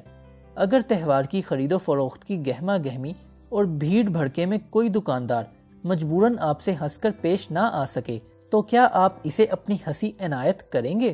مسکراہٹ کی ضرورت اسے سب سے زیادہ ہوتی ہے جس کے پاس دوسروں کو دینے کے لیے یہ نہ ہو۔ اس لیے اگر آپ دوسروں کے دلوں میں گھر کرنا چاہتے ہیں تو اس کا دوسرا اصول یہی ہے، مسکرائیے۔ اگر آپ ایسا نہیں کریں گے تو آپ کو پریشانی کا سامنا کرنا پڑے گا۔ 1898 کی بات ہے، نیو یارک کے محلہ راک لینڈ میں ایک سخت المناک واقعہ ہوا۔ ایک بچہ مر گیا تھا اور اس روز تمام ہمسائے کفن دفن کی تیاری کر رہے تھے۔ جم فارلے باہر اپنے استبل میں گھوڑے باندھنے گئے۔ زمین برف سے ڈھکی ہوئی تھی، ہوا تیز اور سرد تھی۔ گھوڑے پر کئی دن سے کوئی سوار نہیں ہوا تھا۔ اس کے جسم کو ورزش کی ضرورت محسوس ہو رہی تھی۔ جب اسے پانی کے ٹب کے قریب کیا گیا تو اس نے قد کڑے لگانا شروع کر دیے اور اپنی پچھلی دونوں ٹانگیں ہوا میں معلق کر دیں، اور اس طرح جم فارلے کو مار گرایا۔ نیو یارک کی اس چھوٹی سی گلی میں اس روز 2 موتیں واقع ہو گئیں۔ جم فارلے نے اپنے پیچھے ایک بیوہ، 3 لڑکے اور چند 100 روپے چھوڑے تھے۔ اس کا سب سے بڑا لڑکا 10 برس کا تھا۔ اسے اینٹوں کے ایک بھٹے پر کام کرنا پڑا۔ بیچارہ قسمت کا مارا ریت اور مٹی اٹھا اٹھا کر سانچوں میں بھرتا اور اینٹوں کو الٹ پلٹ کر دھوپ میں خشک کرتا۔ اس لڑکے کو زیادہ تعلیم حاصل کرنے کا موقع ہی نہیں ملا تھا، لیکن آئرش نسل ہونے کے سبب اس میں لوگوں کی ہمدردیاں حاصل کرنے کی قابلیت تھی۔ وہ سیاست میں کود پڑا۔ رفتہ رفتہ اس میں لوگوں کے نام یاد رکھنے کی حیرت انگیز قابلیت پیدا ہو گئی۔ اس نے کبھی اسکول کا منہ تک نہ دیکھا تھا، لیکن جب وہ 60 سال کی عمر کو پہنچا تو 4 کالجوں نے اسے اعزازی ڈگریاں دیں۔ وہ ڈیموکریٹک نیشنل کمیٹی کا صدر اور امریکہ کا پوسٹ ماسٹر جنرل بن گیا۔ میں نے ایک دفعہ فارلے سے ملاقات کے دوران میں اس کی کامیابی کا راز پوچھا۔ اس نے جھٹ سے کہا، سخت محنت۔ میں نے کہا، کیوں مذاق کرتے ہو؟ اصل بات بتاؤ۔ اس نے الٹا مجھ سے سوال کر دیا، تو آپ کے خیال میں میری کامیابی کا کیا راز ہو سکتا ہے؟ میں نے جواب دیا، آپ کم از کم 10,000 اشخاص کو ان کے اصل ناموں سے پکار سکتے ہیں۔ اس نے کہا، نہیں، آپ تھوڑی سی غلطی کر رہے ہیں۔ میں 50,000 انسانوں کو ان کے اصل ناموں سے پکار سکتا ہوں۔ یہ کوئی مبالغہ نہیں۔ روزویلٹ کے صدر بننے میں فارلے کی اس صلاحیت نے بہت مدد کی تھی۔ جب جم فارلے مصنوعی کھاد کے ایجنٹ کی حیثیت سے کام کرتا تھا اور جب وہ اپنے محلے میں بلدیہ کا کلرک تھا، ان ایام میں اس نے لوگوں کے نام یاد رکھنے کا طریقہ ایجاد کیا۔ شروع میں یہ طریقہ بہت آسان تھا۔ جب وہ کسی شخص سے ملتا تو اس کا نام دریافت کرتا، اس کے خاندان، اس کے کاروبار اور اس کے سیاسی نظریے کے متعلق واقفیت حاصل کرتا۔ ان تمام باتوں کو وہ ذہن میں رکھتا۔ دوسری مرتبہ جب وہ اس شخص سے ملتا، خواہ پہلی اور دوسری ملاقات میں پورے 1 سال کا وقفہ ہو، وہ جھٹ سے اس کے کاندھے پر ہاتھ رکھتا، اس کے بیوی بچوں اور اس کے مویشیوں تک کا حال پوچھتا۔ پھر اس میں حیرانی کی کیا بات ہے کہ لوگ اس کے مداح ہو گئے۔ پریزیڈنٹ روزویلٹ کی انتخابی مہم شروع ہونے سے کافی عرصہ پہلے فارلے نے روزانہ مغربی اور شمالی مغربی ریاستوں کے ہزاروں لوگوں کے نام خط لکھے۔ پھر وہ سفر پر نکل پڑا اور ریل، موٹر، گھوڑا گاڑی کے ذریعے اس نے 19 دنوں میں 20 ریاستوں کا سفر کیا اور 12,000 میل طے کیے۔ وہ جس شہر میں جاتا، اپنے شناسا لوگوں سے دوپہر کے کھانے، ڈنر یا ناشتے پر ملتا اور ان سے کھل کر گفتگو کرتا۔ اس کے بعد وہ انہی قدموں پر اگلے شہر کے لیے روانہ ہو جاتا۔ وہ سفر سے واپس آیا تو اس نے شہر کے ایک واقف کو خط لکھا اور پوچھا کہ جتنے لوگوں سے اس واقف نے مزید گفتگو کی ہے وہ ان کے ناموں کی فہرست بھیجے۔ یہ فہرستیں آئیں تو لاکھوں آدمیوں کے ناموں پر مشتمل ایک بڑی فہرست تیار ہو گئی۔ فارلے نے ان میں سے ایک آدمی کے نام ذاتی خط لکھے۔ ہر خط پیارے کے لفظ سے شروع ہوتا تھا اور تمہارے کے لفظ پر ختم ہوتا تھا۔ فارلے نے اپنی زندگی کے ابتدائی ایام میں اس حقیقت کو پا لیا تھا کہ ہر آدمی دنیا بھر کے دوسرے آدمیوں کے ناموں کے مقابلے میں اپنے نام سے زیادہ انس رکھتا ہے۔ کسی آدمی کا نام یاد رکھیے اور اسے احترام سے بلائیے۔ یہی آپ کا پرخلوص اور مؤثر خوش آمدید ہے۔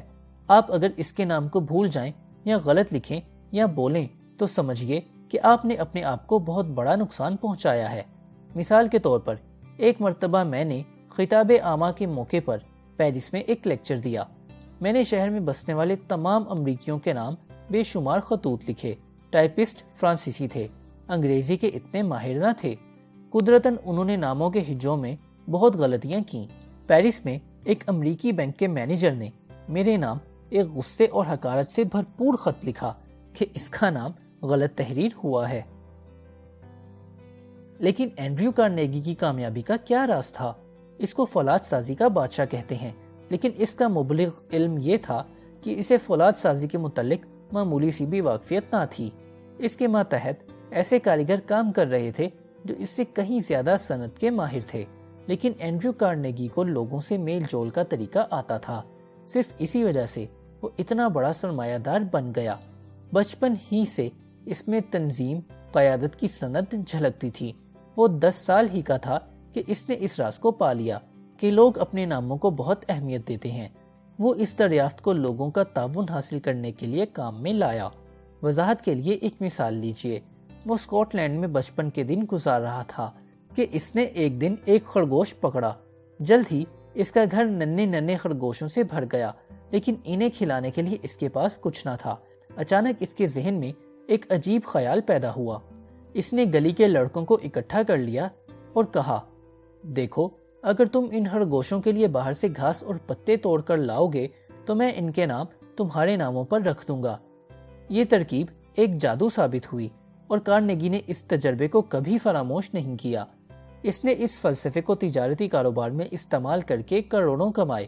مثال کے طور پر وہ پینسلوینیا ریل روڈ کمپنی کے ہاتھ اپنے کارخانے کی پٹریاں بیچنا چاہتا تھا۔ اس وقت اس کمپنی کا صدر جے ایڈگر تھامسن تھا۔ اینڈریو کارنیگی نے پٹسبرگ میں فولاد کا ایک بہت بڑا کارخانہ تعمیر کرایا اور اس کا نام ایڈگر تھامسن اسٹیل ورکس رکھ دیا۔ یہ پہیلی بہت آسان ہے۔ جب اس کمپنی کو ریل کی پٹریوں کی ضرورت پڑی تو ایڈگر تھامسن نے کہاں سے خریدی؟ جب کارنیگی اور جارج پلمین ریل کے ڈبوں کے کاروبار میں ایک دوسرے سے سبقت لے جانے کی کوشش کر رہے تھے تو فولاد کے بادشاہ کو پھر خرگوش والا سبق یاد آیا۔ اینڈریو کارنیگی کی کمپنی سینٹرل ٹرانسپورٹ پلمین کی کمپنی سے ٹکر لے رہی تھی۔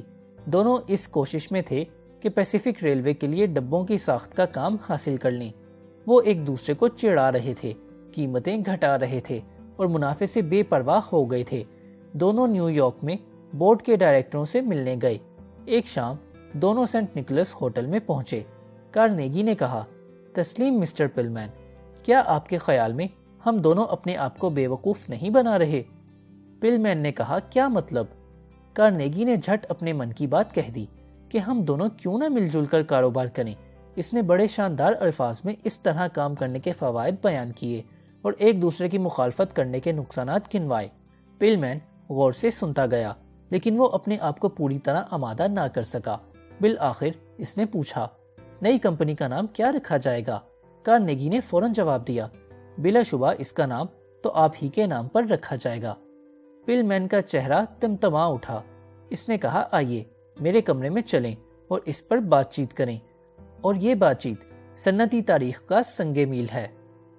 اینڈریو کارنیگی کی یہی پالیسی، یعنی اپنے دوستوں اور تاجر پیشہ دوستوں کے نام یاد رکھنا اور ان کا احترام کرنا، اس کی روز افزون ترقی کا اور شہرت کا یہ بڑا راز تھا۔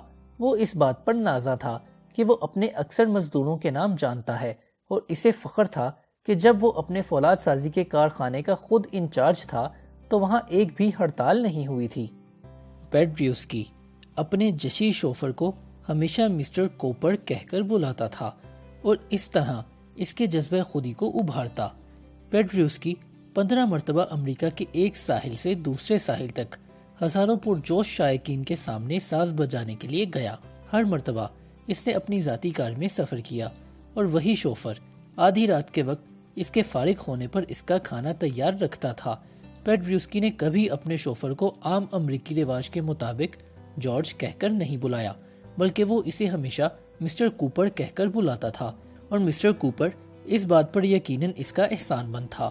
لوگ اپنے ناموں کے اس قدر دیوانے ہوتے ہیں کہ وہ اپنے ناموں کو بہر قیمت دوام بخشنے کی سعی کرتے ہیں، یہاں تک کہ جہاں دیدہ اور بوڑھا پی ٹی برنوم بھی بہت مایوس تھا کہ اس کے نام کو زندہ رکھنے کے لیے اس کا کوئی فرزند نہ تھا۔ اس نے اپنے نواسے سی ایچ شیلے کو 1 لاکھ کا نذرانہ محض اس لیے پیش کیا تھا کہ وہ اپنے آپ کو برنوم شیلے کہلوائے۔ آج سے 200 سال پہلے رئیس آدمی ان مصنفین کو مالا مال کرتے تھے جو اپنی تصانیف کو ان کے نام سے معنون کرتے تھے۔ لائبریریاں اور عجائب گھر ان لوگوں کے تحفوں سے بھرے پڑے ہیں جو اس خیال کو برداشت نہیں کر سکتے تھے کہ ان کے نام نسل انسانی کے دماغوں سے اتر جائیں۔ نیو یارک پبلک لائبریری میں آسٹر اور لینوکس کے عطیے ہیں۔ میٹروپولیٹن میوزیم بینجامن آلٹ مان اور جے پی مورگنی کے ناموں کو ان کے تحفوں کی بدولت ابدی زندگی بخش رہا ہے، اور تقریباً ہر گرجے کی شیشے کی کھڑکیاں عطیہ دینے والوں کے ناموں سے مزین ہیں۔ بہت سے اصحاب ناموں کو محض اس لیے یاد نہیں رکھ سکتے کہ وہ ان ناموں پر توجہ دینے، انہیں بار بار دہرانے اور انہیں اپنے ذہنوں پر نقش کرنے کے لیے وقت نہیں دیتے یا محنت نہیں کرتے۔ وہ اکثر یہ بہانے کرتے ہیں کہ وہ بے حد مصروف ہیں۔ مجھے یقین ہے کہ وہ مرحوم صدر روزویلٹ سے زیادہ مصروف نہیں ہیں۔ وہ ان مستریوں کے نام یاد رکھنے کے لیے بھی وقت نکالتا تھا جن سے ملنے کا اسے شاذ و نادر ہی اتفاق ہوتا تھا۔ مثال کے طور پر کرائسلر کمپنی نے مسٹر روزویلٹ کے لیے ایک خاص کار تیار کی۔ WF چیمبرلین اور ایک مستری اس کار کو وائٹ ہاؤس چھوڑنے گئے۔ میرے پاس اس وقت مسٹر چیمبرلین کا خط موجود تھا جس میں اس نے اپنے ذاتی تجربے کو بیان کیا ہے۔ وہ لکھتا ہے، میں نے روزویلٹ کو کار چلانا سکھائی لیکن اس نے مجھے لوگوں کو قابو میں کرنے کا فن سکھایا۔ وہ مزید لکھتا ہے، جب میں وائٹ ہاؤس میں داخل ہوا تو پریزیڈنٹ بے حد خوش خرم تھا۔ اس نے مجھے میرا نام لے کر بلایا، مجھے آرام سے بٹھایا۔ خاص کر میں اس بات سے بہت خوش ہوا کہ جن چیزوں کے بارے میں اسے کچھ بتانا چاہتا تھا ان میں وہ بہت دلچسپی لیتا اور میری باتوں کو بڑے غور سے سنتا تھا۔ کار کچھ اس طرح سے بنائی گئی تھی کہ اسے اندر بیٹھے ہی بیٹھے حرکت میں لایا جا سکتا تھا۔ بہت سے لوگ کار کو دیکھنے کے لیے اکٹھے ہو گئے تھے۔ اس نے ان سے مخاطب ہو کر کہا، میرے خیال میں یہ کار ایک عجوبہ ہے، صرف اتنی تکلیف کیجئے کہ بٹن دبا دیجئے، بس یہ چل پڑتی ہے اور اسے بڑی سہولت سے چلایا جا سکتا ہے۔ میرے لیے یہ عجیب چیز ہے، میں نہیں سمجھ پاتا کہ یہ خود بخود کس طرح چل پڑتی ہے۔ کاش میرے پاس وقت ہوتا کہ میں اس کا ایک ایک پرزہ الگ کر کے دیکھتا کہ یہ کیسے چلتی ہے۔ جب روزویلٹ کے ساتھیوں اور دوستوں نے موٹر کے نئے انجن کی تعریف کی تو اس نے مجھ سے ان کے سامنے کہا، مسٹر چیمبرلین، مجھے احساس ہے کہ آپ نے اس کار کو تیار کرنے میں بہت وقت اور محنت صرف کی ہے۔ یہ کار بہت بڑی کامیابی ہے۔ اس نے کار کے ریڈیٹر کی تعریف کی، ڈرائیور کے سامنے والے شیشے اور ڈرائیور کے بیٹھنے کی سیٹ اور گھڑی کی تعریف کی۔ اس نے کار کی روشنی، گدوں پر چڑھے ہوئے غلافوں، کار کے اندر بنے ہوئے سوٹ کیسوں جن پر اس کا نام لکھا تھا، غرض کے تمام چیزوں کو سراہا۔ اس نے ہر اس چیز کی بڑھ چڑھ کر تعریف کی جس کی طرف میں نے اس کی توجہ مبذول کرائی۔ نہ صرف یہ بلکہ وہ کار کے ساز و سامان کی ایک ایک چیز کو مسٹر روزویلٹ، مس پرکنس، شعبہ محنت کے سیکریٹری کی توجہ میں لایا۔ اس نے ایک جشی قلی کی توجہ بھی یہ کہہ کر اس طرف مبذول کرائی، جارج، تمہیں ان سوٹ کیسوں کا خیال رکھنا پڑے گا۔ جب میں اسے کار چلانی سکھا چکا تو روزویلٹ نے مجھ سے مخاطب ہو کر کہا، mister Chamberlain, federal reserve board میرا آدھ گھنٹے سے انتظار کر رہا ہے۔ میرا خیال ہے مجھے اب چلنا چاہیے۔ میرے ساتھ ایک مستری بھی تھا۔ میں نے روزویلٹ سے اس کی ملاقات کرائی۔ اس نے روزویلٹ سے کوئی گفتگو نہ کی اور اس نے اس کا نام صرف ایک مرتبہ سنا۔ وہ ایک شرمیلا سا نوجوان تھا، لہٰذا وہ دور دور رہا، لیکن ہم سے رخصت ہونے سے پہلے پریزیڈنٹ نے مستری کو اس کے اصل نام سے پکارا، اس سے مصافحہ کیا اور واشنگٹن آنے پر اس کا شکریہ ادا کیا۔ اس کے اظہار تشکر میں بناوٹ ہرگز نہ تھی، جو کچھ وہ کہتا تھا خلوص سے بھرپور تھا۔ مجھے نیو یارک آئے ہوئے چند ہی دن ہوئے تھے کہ پریزیڈنٹ کی ایک چھوٹی تصویر موصول ہوئی۔ اس تصویر کے نیچے تحریراً میری امداد کا شکریہ ادا کیا گیا تھا۔ چھوٹی چھوٹی باتوں کے لیے وہ کس طرح وقت نکال لیا کرتا تھا، یہ بات میرے لیے اب تک معمہ ہے۔ فرینکلن روزویلٹ تو جانتے تھے کہ لوگوں کی خوشنودی حاصل کرنے اور لوگوں کو عزت بخشنے کا سب سے آسان، روشن اور اہم طریقہ ان کے نام یاد رکھنے کی صلاحیت ہے، لیکن ہم میں سے کتنے لوگ اس بات سے آگاہ ہیں؟ ہمارا کسی اجنبی سے تعارف ہو تو ہم اس سے بات چیت تو کر لیتے ہیں، لیکن اس سے رخصت ہوتے وقت اس کا نام تک فراموش کر جاتے ہیں۔ ایک سیاستدان سب سے پہلا سبق یہ سیکھتا ہے، کسی رائے دینے والے کا نام یاد رکھنا سیاست ہے، اس کو بھول جانا بہت بڑی بھول ہے۔ نام یاد رکھنے کی قابلیت جتنی ضروری سیاست میں ہے، اتنی ہی لازمی تجارت اور سماجی تعلقات میں ہے۔ شاہ فرانس نپولین سوم، جو نپولین اعظم کا بھتیجا تھا، فخر کیا کرتا تھا کہ وہ اپنے شاہی فرائض کے باوجود ہر اس شخص کا نام یاد رکھ سکتا تھا جو اس سے کبھی ملے۔ وہ کیا طریقہ اختیار کرتا تھا؟ نہایت آسان طریقہ۔ اگر وہ ملنے والے کا نام اچھی طرح سن نہ پاتا تو کہتا کہ افسوس ہے کہ میں آپ کا نام اچھی طرح نہ سن سکا۔ اگر وہ کچھ عجیب سا نام لگتا تو وہ کہتا اسے لکھتے کس طرح ہیں، اس کے ہجے کیا ہیں۔ گفتگو کے دوران جتنی دفعہ ہو سکتا وہ اس نام کو زبان پر لاتا، اس نام کو اس شخص کے خد و خال، طرز کلام اور عام وضاحت کے ساتھ مناسبت دیکھ کر ذہن نشین کر لیتا۔ اگر ملاقاتی کوئی اہم آدمی ہوتا تو نپولین سوم پہلے سے بھی زیادہ توجہ دیتا۔ جو ہی وہ تنہائی پاتا اس آدمی کا نام کاغذ پر لکھ لیتا، اسے غور سے دیکھتا، اس پر توجہ جماتا، اس نام کو اچھی طرح ذہن نشین کر لیتا اور پھر کاغذ کو پھاڑ کر پھینک دیتا۔ اس طریقے سے وہ اس نام کی آواز کے ساتھ ساتھ اس نام کی تصویر ذہن میں جما لیتا تھا۔ اس کے لیے وقت درکار ہے، لیکن بقول ایمرسن خوبیاں قربانیوں سے پیدا ہوتی ہیں۔ چنانچہ اگر آپ چاہتے ہیں کہ آپ لوگوں کے دل میں گھر کر جائیں تو اس کا تیسرا اصول یہ ہے، کسی آدمی کا نام اس کے لیے سب سے میٹھی اور اہم آواز ہے۔ خوش کلامی کا آسان طریقہ۔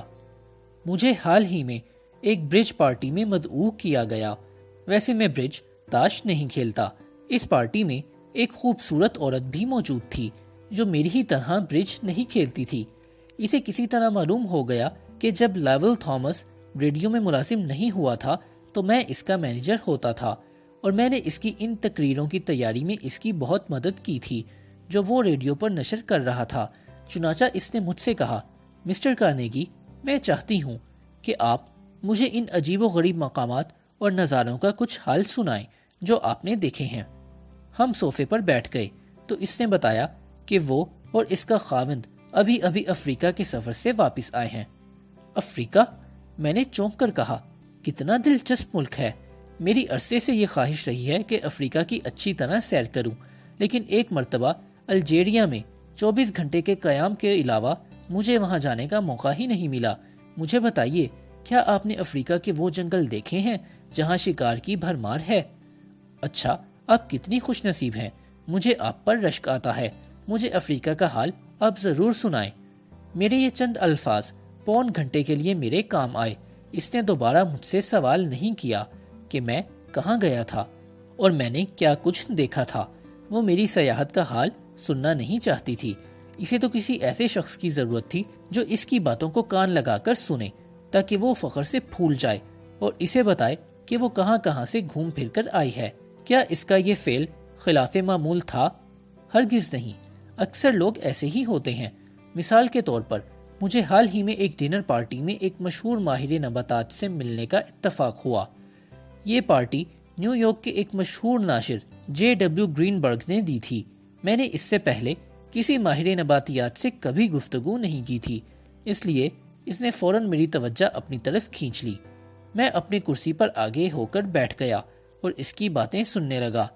اس نے حشیش، جنگلی اور خود رو پودوں، گھریلو باغات اور آلوؤں جیسی معمولی سبزیوں وغیرہ کے متعلق حیرت انگیز باتیں بتائیں۔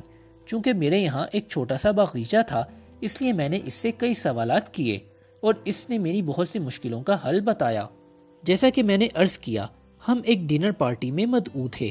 اس میں 10-12 آدمی مدعو تھے، لیکن میں نے آداب مجلس کے تمام اصول توڑ دیے۔ باقی سب کو نظر انداز کر کے میں صرف ماہر نباتیات ہی سے گھنٹوں باتیں کرتا رہا۔ آدھی رات ہو گئی۔ میں نے سب کو شب بخیر کہا اور رخصت ہو کر چلا آیا۔ ماہر نباتیات نے تب میزبان سے مخاطب ہو کر میری تعریفوں کے پل باندھ دیے کہ میں بہت ہی دلکش شخصیت کا مالک تھا، میں یہ تھا، میں وہ تھا، اور اس نے آخر میں کہا کہ میں بہت ہی زیادہ خوش گفتار آدمی تھا۔ ایک خوش گفتار آدمی، میں نے تو مشکل ہی سے کوئی لفظ منہ سے نکالا ہوگا۔ اگر میں کچھ کہنا بھی چاہتا تو موضوع بدلے بغیر شاید ہی کچھ نہ کہہ سکتا، کیونکہ میں نباتیات کے بارے میں اسی حد تک جانتا ہوں جتنا کہ میں عجیب و غریب پرندوں کی جراحی سے باخبر ہوں۔ لیکن میں نے اتنا ضرور کیا تھا کہ میں نے اس شخص کی باتوں کو دلچسپی سے سنا۔ میں نے اس کی باتیں اس لیے سنی کہ میرے لیے وہ سچ مچ پرکشش تھیں۔ اس نے بھی یہی محسوس کیا۔ نتیجے کے طور پر وہ بہت خوش ہوا۔ اس طرح کی باتوں کو غور سے سننا اس شخص کی بہت بڑی تعظیم کے مترادف ہے۔ ووڈ فورڈ نے اپنی کتاب اجنبی محبوب میں لکھا ہے، بہت کم آدمی ایسے ہیں جن پر گہری توجہ اثر انداز نہ ہوتی ہو، اور میں تو گہری توجہ سے بھی آگے نکل گیا تھا۔ میں نے جی بھر کر داد دی اور دل کھول کر تعریف کی۔ میں نے اسے بتایا تھا کہ میں بہت زیادہ خوش ہوا ہوں اور میرے علم میں اضافہ ہوا ہے، اور سچ مچ ایسا ہی ہوا تھا۔ میں نے اس سے کہا کہ کاش میں اس کے ساتھ میدانوں میں گھوم پھر سکتا ہوں، اور واقعی مجھے میدانوں کی سیر بھی کرنی چاہیے۔ میں نے اس سے کہا کہ میں آپ سے کبھی پھر ملوں گا، اور میں ضرور ملوں گا۔ اس نے مجھے بڑا خوش گفتار آدمی تصور کیا، حالانکہ میں محض سننے والا تھا، اور میری باتوں کا مقصد صرف یہ تھا کہ وہ جی کھول کر باتیں سن سکے۔ کاروبار میں کامیاب گفتگو کا راز کیا ہے؟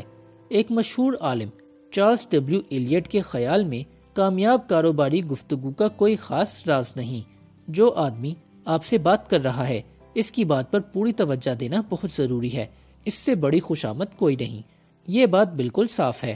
آپ کو یہ بات دریافت کرنے کے لیے ہارورڈ یونیورسٹی میں سال ضائع کرنے کی ضرورت نہیں۔ ہم سب ایسے کئی تاجروں کو جانتے ہیں جو بہت مہنگی جگہ کرایہ پر لیں گے، اپنا سامان تجارت حد الوسع کم قیمت پر خریدیں گے، دکان کی کھڑکیوں کو خوب سجائیں گے، ہزاروں روپے اشتہار بازی پر خرچ کریں گے، لیکن کلرک ایسے رکھیں گے کہ جن میں دوسروں کی بات کو توجہ سے سننے کا مادہ ہی نہ ہو، جو بات بات پر گاہکوں کی بات کو کاٹیں گے، انہیں جھٹلائیں گے، انہیں چڑھائیں گے اور انہیں دکان سے بھاگ کھڑے ہونے پر مجبور کریں گے۔ جے سی واٹن کے تجربے کی مثال لیجئے۔ اس نے اپنی کہانی میرے طالب علموں کے سامنے بیان کی۔ اس نے ریاست نیو جرسی کے ایک تجارتی شہر نوارک سے اپنے لیے ایک سوٹ خریدا۔ وہ سوٹ بہت ردی نکلا، کوٹ کا رنگ بہت جلدی اترنے لگا اور اس وجہ سے اس قمیص کا سفید کالر بھی کالا پڑ جاتا تھا۔ وہ اس دکان پر اپنا سوٹ واپس لے گیا اور اسی سیلز مین سے ملاقات کی جس نے اسے یہ سوٹ پسند کروایا تھا۔ اس سے جو بیتا تھا بیان کیا۔ کیا میں نے کہا ہے کہ بیان کیا ہے؟ مجھے افسوس ہے کہ میں نے مبالغہ سے کام لیا۔ اس نے بیان کرنے کی کوشش کی لیکن وہ بیان نہ کر سکا، اس کا بیان کاٹ دیا گیا تھا۔ سیلز مین جھٹ سے بول اٹھا، ہم نے اس قسم کے ہزاروں سوٹ بیچے ہیں اور آپ واحد شخص ہیں جو شکایت لے کر آئے ہیں۔ الفاظ تو اس کے یہی تھے لیکن اس کا لب و لہجہ زیادہ تلخ اور ترش تھا۔ اس کے حد تک امیز لب و لہجے کا مطلب تھا، تم جھوٹ بولتے ہو، تم ہمیں ایک جھوٹا الزام دے رہے ہو۔ فکر نہ کرو، یہاں بھی کوئی کاٹ کے الو نہیں بیٹھے کہ تمہاری باتوں میں آ جائیں۔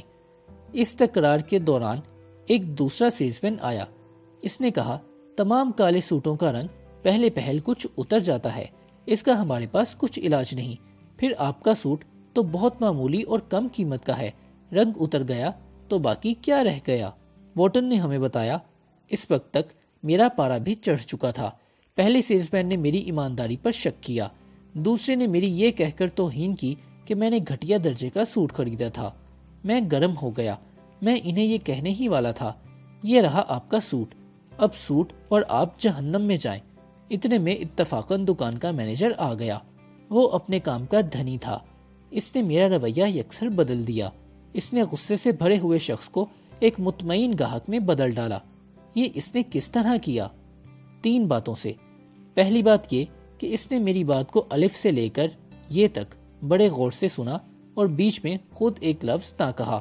دوسرا، جب میں اپنی بات ختم کر چکا اور سیلز مینوں نے دوبارہ اپنے نقطہ ہائے نظر بیان کرنا شروع کیے تو اس نے ان کے ساتھ میری طرف سے بات چیت کی۔ اس نے انہیں نہ صرف میرا کالر دکھایا کہ جو واقعی کالا ہو گیا تھا، بلکہ ان پر یہ بھی زور دیا کہ ان سوٹوں کا فروخت ہی نہ کیا جائے کیونکہ گاہک مطمئن نہیں ہوتے۔ اس نے کہا، مجھے جھگڑے کا سبب معلوم نہ تھا اور مجھ سے کہا، آپ بتائیے کہ میں اس سوٹ کے سلسلے میں کیا کروں؟ جو بھی آپ کہیں گے میں وہی کروں گا۔ چند منٹ بیشتر تو میں انہیں یہ کہنے پر تلا ہوا تھا کہ اپنا سوٹ سنبھالیں، لیکن میں نے جواب دیا، میں آپ کا مشورہ چاہتا ہوں۔ میں یہ جاننا چاہتا ہوں کہ یہ سوٹ حال عارضی ہے تو اس کا کیا کیا جائے؟ اس نے کہا، میں 1 ہفتہ اور سوٹ پہن کر دیکھوں، اگر یہ پھر بھی آپ کی تسلی نہ کر سکے تو واپس لے آئیے، ہم اسے بدل دیں گے۔ ہمیں افسوس ہے کہ ہماری وجہ سے آپ کو اتنی زحمت ہوئی۔ میری تسلی ہوئی اور میں دکان سے چلا آیا۔ ہفتے بعد سوٹ بالکل ٹھیک ہو گیا اور اس دکان پر میرا اعتبار بحال ہو گیا۔ جس شخص نے مجھے مطمئن کر کے بھیجا تھا وہ واقعی اس بات کا مستحق تھا کہ وہ دکان کا مینیجر بنتا۔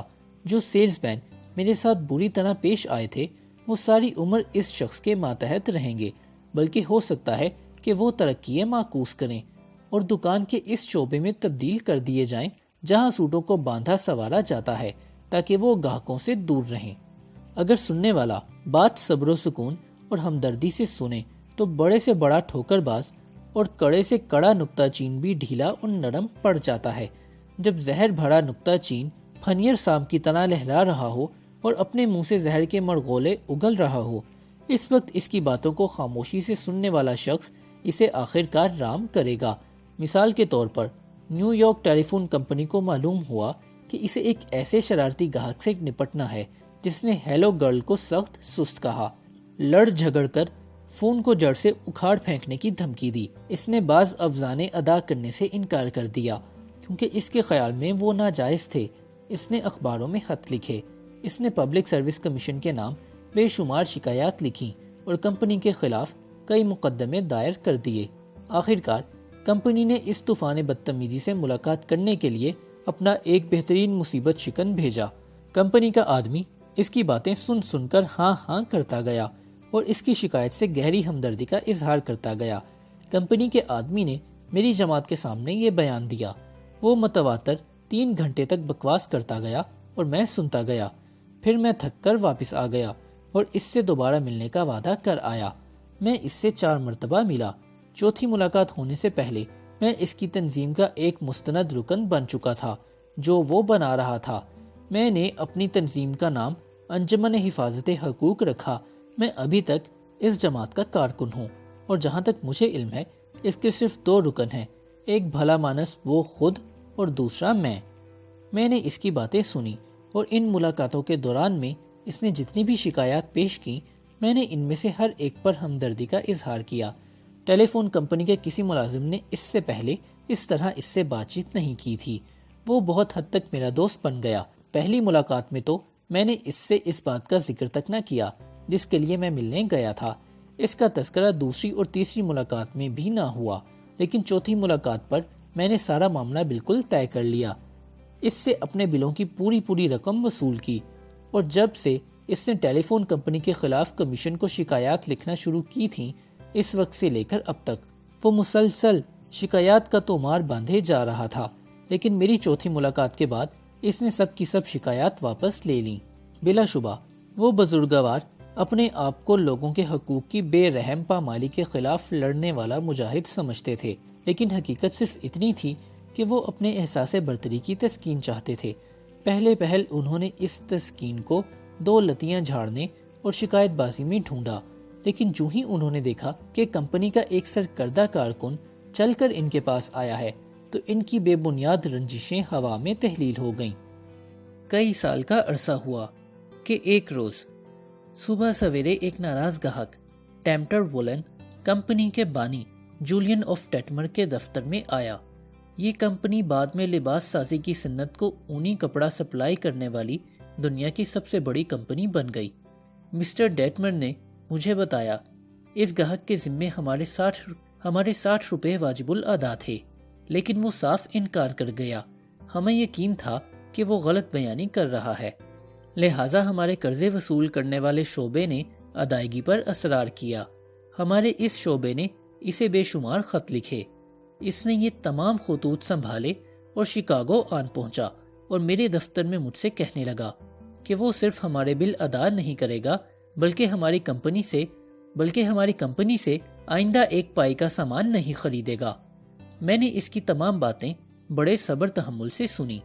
کئی بار میں نے محسوس کیا کہ اس کو ٹوک دوں، لیکن اس خیال سے ضبط کیا کہ یہ پالیسی غلط ہوگی، لہٰذا میں نے اسے دل کا غبار نکالنے دیا۔ آخرکار جب وہ تھک گیا اور بات سننے پر رضامند دکھائی دیا تو میں نے بڑے دھیمے لہجے میں کہا کہ میں آپ کا شکر گزار ہوں کہ آپ نے شکاگو کے سفر کی تکلیف گوارا کی اور مجھے اپنی شکایات سننے کا موقع دیا۔ آپ نے مجھ پر بڑا احسان کیا ہے، کیونکہ اگر ہمارے قرض وصول کرنے والے شعبے نے آپ کو ناراض کیا ہے تو وہ کسی دوسرے گاہک کو بھی آپ ہی کی طرح ناراض کر سکتا ہے، اور یہ بات کمپنی کے حق میں بہت بری ہوگی۔ یقین جانیے میں آپ کی شکایت سننے کے لیے اتنا بےتاب ہوں کہ شاید آپ سنانے کے لیے اتنے بےتاب نہ ہوں۔ اسے ہرگز یہ توقع نہ تھی کہ وہ میری زبان سے یہ الفاظ سنے گا۔ میرے خیال میں وہ قدرے مایوس ہوا، کیونکہ وہ شکاگو میں مجھ سے روبرو ہونے آیا تھا اور میں اس کے ساتھ تلخ ہونے کی بجائے اس کا شکریہ ادا کر رہا تھا۔ میں نے اسے یقین دلایا کہ ہم اپنے بہی کھاتوں سے 60 روپے کی یہ رقم کاٹ دیں گے، کیونکہ اس کے پاس صرف ایک اپنا حساب کتاب ہے، اس لیے جو وہ کہتا ہے وہ یقیناً صحیح ہوگا۔ لیکن چونکہ ہمارے کلرکوں کو ایسے ہزاروں حساب کتاب رکھنے پڑتے ہیں، لہٰذا غلطی کا امکان ہے اور ہو سکتا ہے یہ رقم خود بخود اس کے ذمے پڑ گئی ہو۔ میں نے اس سے کہا کہ میں اس کے احساسات کو سمجھتا ہوں، اگر میں اس کی جگہ ہوتا تو میں بھی اسی کی طرح محسوس کرتا۔ چونکہ وہ آئندہ ہمارے یہاں کچھ بھی نہ خریدنا چاہتا تھا، اس لیے میں نے 1-2 اچھی دکانوں کے نام تجویز کر دیے۔ ماضی میں جب کبھی وہ ہمارے یہاں آتا تھا تو ہم عام طور پر اسے کھانے پر مدعو کرتے تھے۔ آج بھی میں نے اس سے اپنے ساتھ لنچ کھانے کی درخواست کی۔ اس نے نیم دلی سے میری درخواست قبول کر لی، لیکن جب وہ دفتر میں واپس آیا تو اس نے ہمیں اتنا بڑا آرڈر دیا کہ اس سے پہلے کبھی نہ دیا تھا۔ وہ مطمئن ہو کر واپس گیا اور اس نے طے کیا کہ وہ بھی ہمارے ساتھ ویسی ہی صفائی سے پیش آئے گا جس طرح ہم نے اس کے ساتھ برتاؤ کیا تھا۔ اس نے واپس جا کر بلوں کی دوبارہ جانچ پڑتال کی۔ ایک بل کسی غلط جگہ پر رکھا گیا تھا۔ اسے ڈھونڈ نکالا اور معذرت کے ساتھ 60 روپے کا چیک ہمیں بھجوایا۔ کچھ عرصے بعد اس کے ہاں بیٹا پیدا ہوا۔ اس نے اس کا نام ہماری کمپنی کے نام پر ڈیٹمیر رکھا۔ اس کے بعد وہ 22 سال تک زندہ رہا اور مرتے دم تک ہمارا دوست اور گاہک بنا رہا۔ کئی سال کی بات ہے کہ ایک ویلندیزی گھرانہ اپنے ملک سے ہجرت کر کے امریکہ میں آباد ہوا۔ یہ لوگ بہت غریب تھے۔ ان کا لڑکا اسکول سے آ کر ایک نان بائی کی دکان پر 2 روپیہ فی ہفتہ کے حساب سے دکان کی کھڑکیاں وغیرہ دھونے کی مزدوری کیا کرتا تھا۔ اس کے والدین اس قدر غریب تھے کہ وہ بیچارہ ٹوکری لے کر ریلوے اسٹیشن جایا کرتا تھا اور ریل کے ڈبوں سے گرا ہوا چن کر لاتا تاکہ کھانا تیار ہو سکے۔ اس لڑکے کا نام ایڈورڈ بک تھا۔ وہ صرف 6ٹھی جماعت تک تعلیم پا سکا، لیکن رفتہ رفتہ وہ ایک بہت ہی بڑا ایڈیٹر بن گیا۔ اس سے پہلے امریکی صحافت کی تاریخ میں اتنا کامیاب مدیر پیدا نہیں ہوا تھا۔ اس نے یہ ترقی کس طرح کی، یہ ایک طویل داستان ہے، لیکن اس نے صحافت میں جس طرح قدم رکھا اسے مختصراً بیان کیا جا سکتا ہے۔ اس نے اپنے اس شاندار مستقبل کا آغاز انہی اصولوں پر چل کر کیا جو اس کتاب میں بتائے گئے تھے۔ اس نے 13 سال کی عمر میں اسکول چھوڑا اور ویسٹرن یونین کا چپراسی بن گیا۔ اس کی اجرت 25 روپے فی ہفتہ تھی۔ اس نے اپنی تعلیم و تربیت کا خیال ایک لمحے کے لیے بھی اپنے دل سے محو نہ ہونے دیا۔ وہ پیدل سفر کرتا اور بعض اوقات ایک وقت کا کھانا بھی ترک کر دیتا۔ اس طرح اس کے پاس اتنی رقم جمع ہو گئی کہ اس نے امریکہ کے بڑے بڑے آدمیوں کی زندگی کے حالات کی ایک مکمل کتاب خرید لی۔ اس کے بعد اس نے ایک اچھوتا کام شروع کر دیا۔ وہ مشہور اشخاص کی زندگی کے حالات پڑھتا اور انہیں خط لکھ کر ان کے بچپن کی زندگی کے مزید حالات معلوم کرتا۔ دوسروں کی بات پر کان دھرنا جانتا تھا۔ اس نے مشہور و معروف ہستیوں کو ان کے اپنے متعلق باتیں کرنے پر اکسایا۔ اس نے جنرل گارفیلڈ کے نام خط لکھا جو اس وقت امریکہ کی صدارت کے لیے انتخاب لڑ رہے تھے۔ اس خط میں اس نے استفسار کیا کہ گارفیلڈ اپنے بچپن میں سچ مچ کسی نہر پر کشتی کھینے کا کام کرتے تھے۔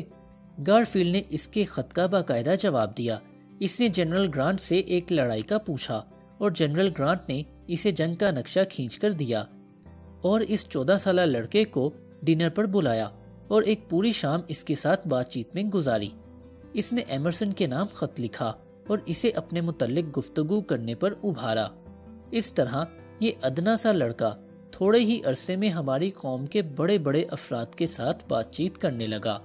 وہ نہ صرف ان کے ساتھ خط و کتابت کرتا بلکہ جب کبھی اسے چھٹیاں ملتی وہ ان معزز اشخاص سے ملنے جاتا۔ ہر کوئی ایک عزیز مہمان کی طرح اس کا استقبال کرتا۔ اس تجربے سے اس میں زبردست خود اعتمادی پیدا ہو گئی۔ ان عظیم مرتبہ مردوں اور عورتوں نے اسے وہ بصیرت عطا کی جس نے اس کی زندگی میں عظیم انقلاب پیدا کر دیا۔ اور یہ نہ بھولیے کہ یہ سب کامیابی صرف انہی اصولوں کی مدد سے حاصل کی جن کا ذکر اس کتاب میں کیا گیا ہے۔ اسحاق ایف مارکوسن مشاہیر عالم سے انٹرویو کرنے کا سب سے بڑا ماہر ہے۔ اس کا کہنا ہے کہ بہت سے لوگ اس لیے دوسروں پر اثر انداز نہیں ہو سکتے کہ وہ دوسروں کی بات کو کان لگا کر نہیں سنتے۔ وہ اس خیال میں ڈوبے رہتے ہیں کہ وہ بات ختم کرے گا تو ہم کیا کہیں گے۔ وہ اپنے کان کھلے نہیں رکھتے بلکہ اپنی زبان تیز کرنے میں لگے رہتے ہیں۔ مجھے بڑے آدمیوں کی باتوں سے یہ سبق ملا ہے کہ وہ اچھا بولنے والوں پر اچھا سننے والوں کو ترجیح دیتے ہیں۔ دوسروں کی بات کو توجہ سے سننے کی اہلیت دوسری صفات کے مقابلے میں کامیاب ہے۔ نہ صرف بڑے آدمی ہی توجہ سے بات سننے والے کو پسند کرتے ہیں بلکہ چھوٹے لوگ بھی انہیں ہی پسند کرتے ہیں۔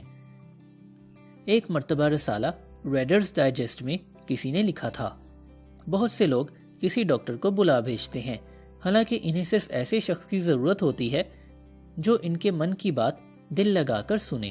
خانہ جنگی کے تاریک دنوں میں لنکن نے اپنے ایک قدیم دوست کو خط لکھ کر واشنگٹن بلایا۔ وہ شخص اسپرنگ فیلڈ میں رہتا تھا۔ وہ اس سے چند ضروری مسائل پر تبادلہ خیال کرنا چاہتا تھا۔ لنکن کا قدیم ہمسایہ جب وائٹ ہاؤس پہنچا تو وہ اس کے ساتھ کئی گھنٹے تک اس موضوع پر گفتگو کرتا رہا کہ غلاموں کی آزادی کا اعلان کرنا مناسب ہے یا نہیں۔ اس اقدام کے حق میں اور خلاف جتنی بھی دلیلیں پیش کی جا سکتی تھیں لنکن نے پیش کی۔ اس کے بعد اخبارات میں شائع شدہ مضامین اور خطوط پڑھے۔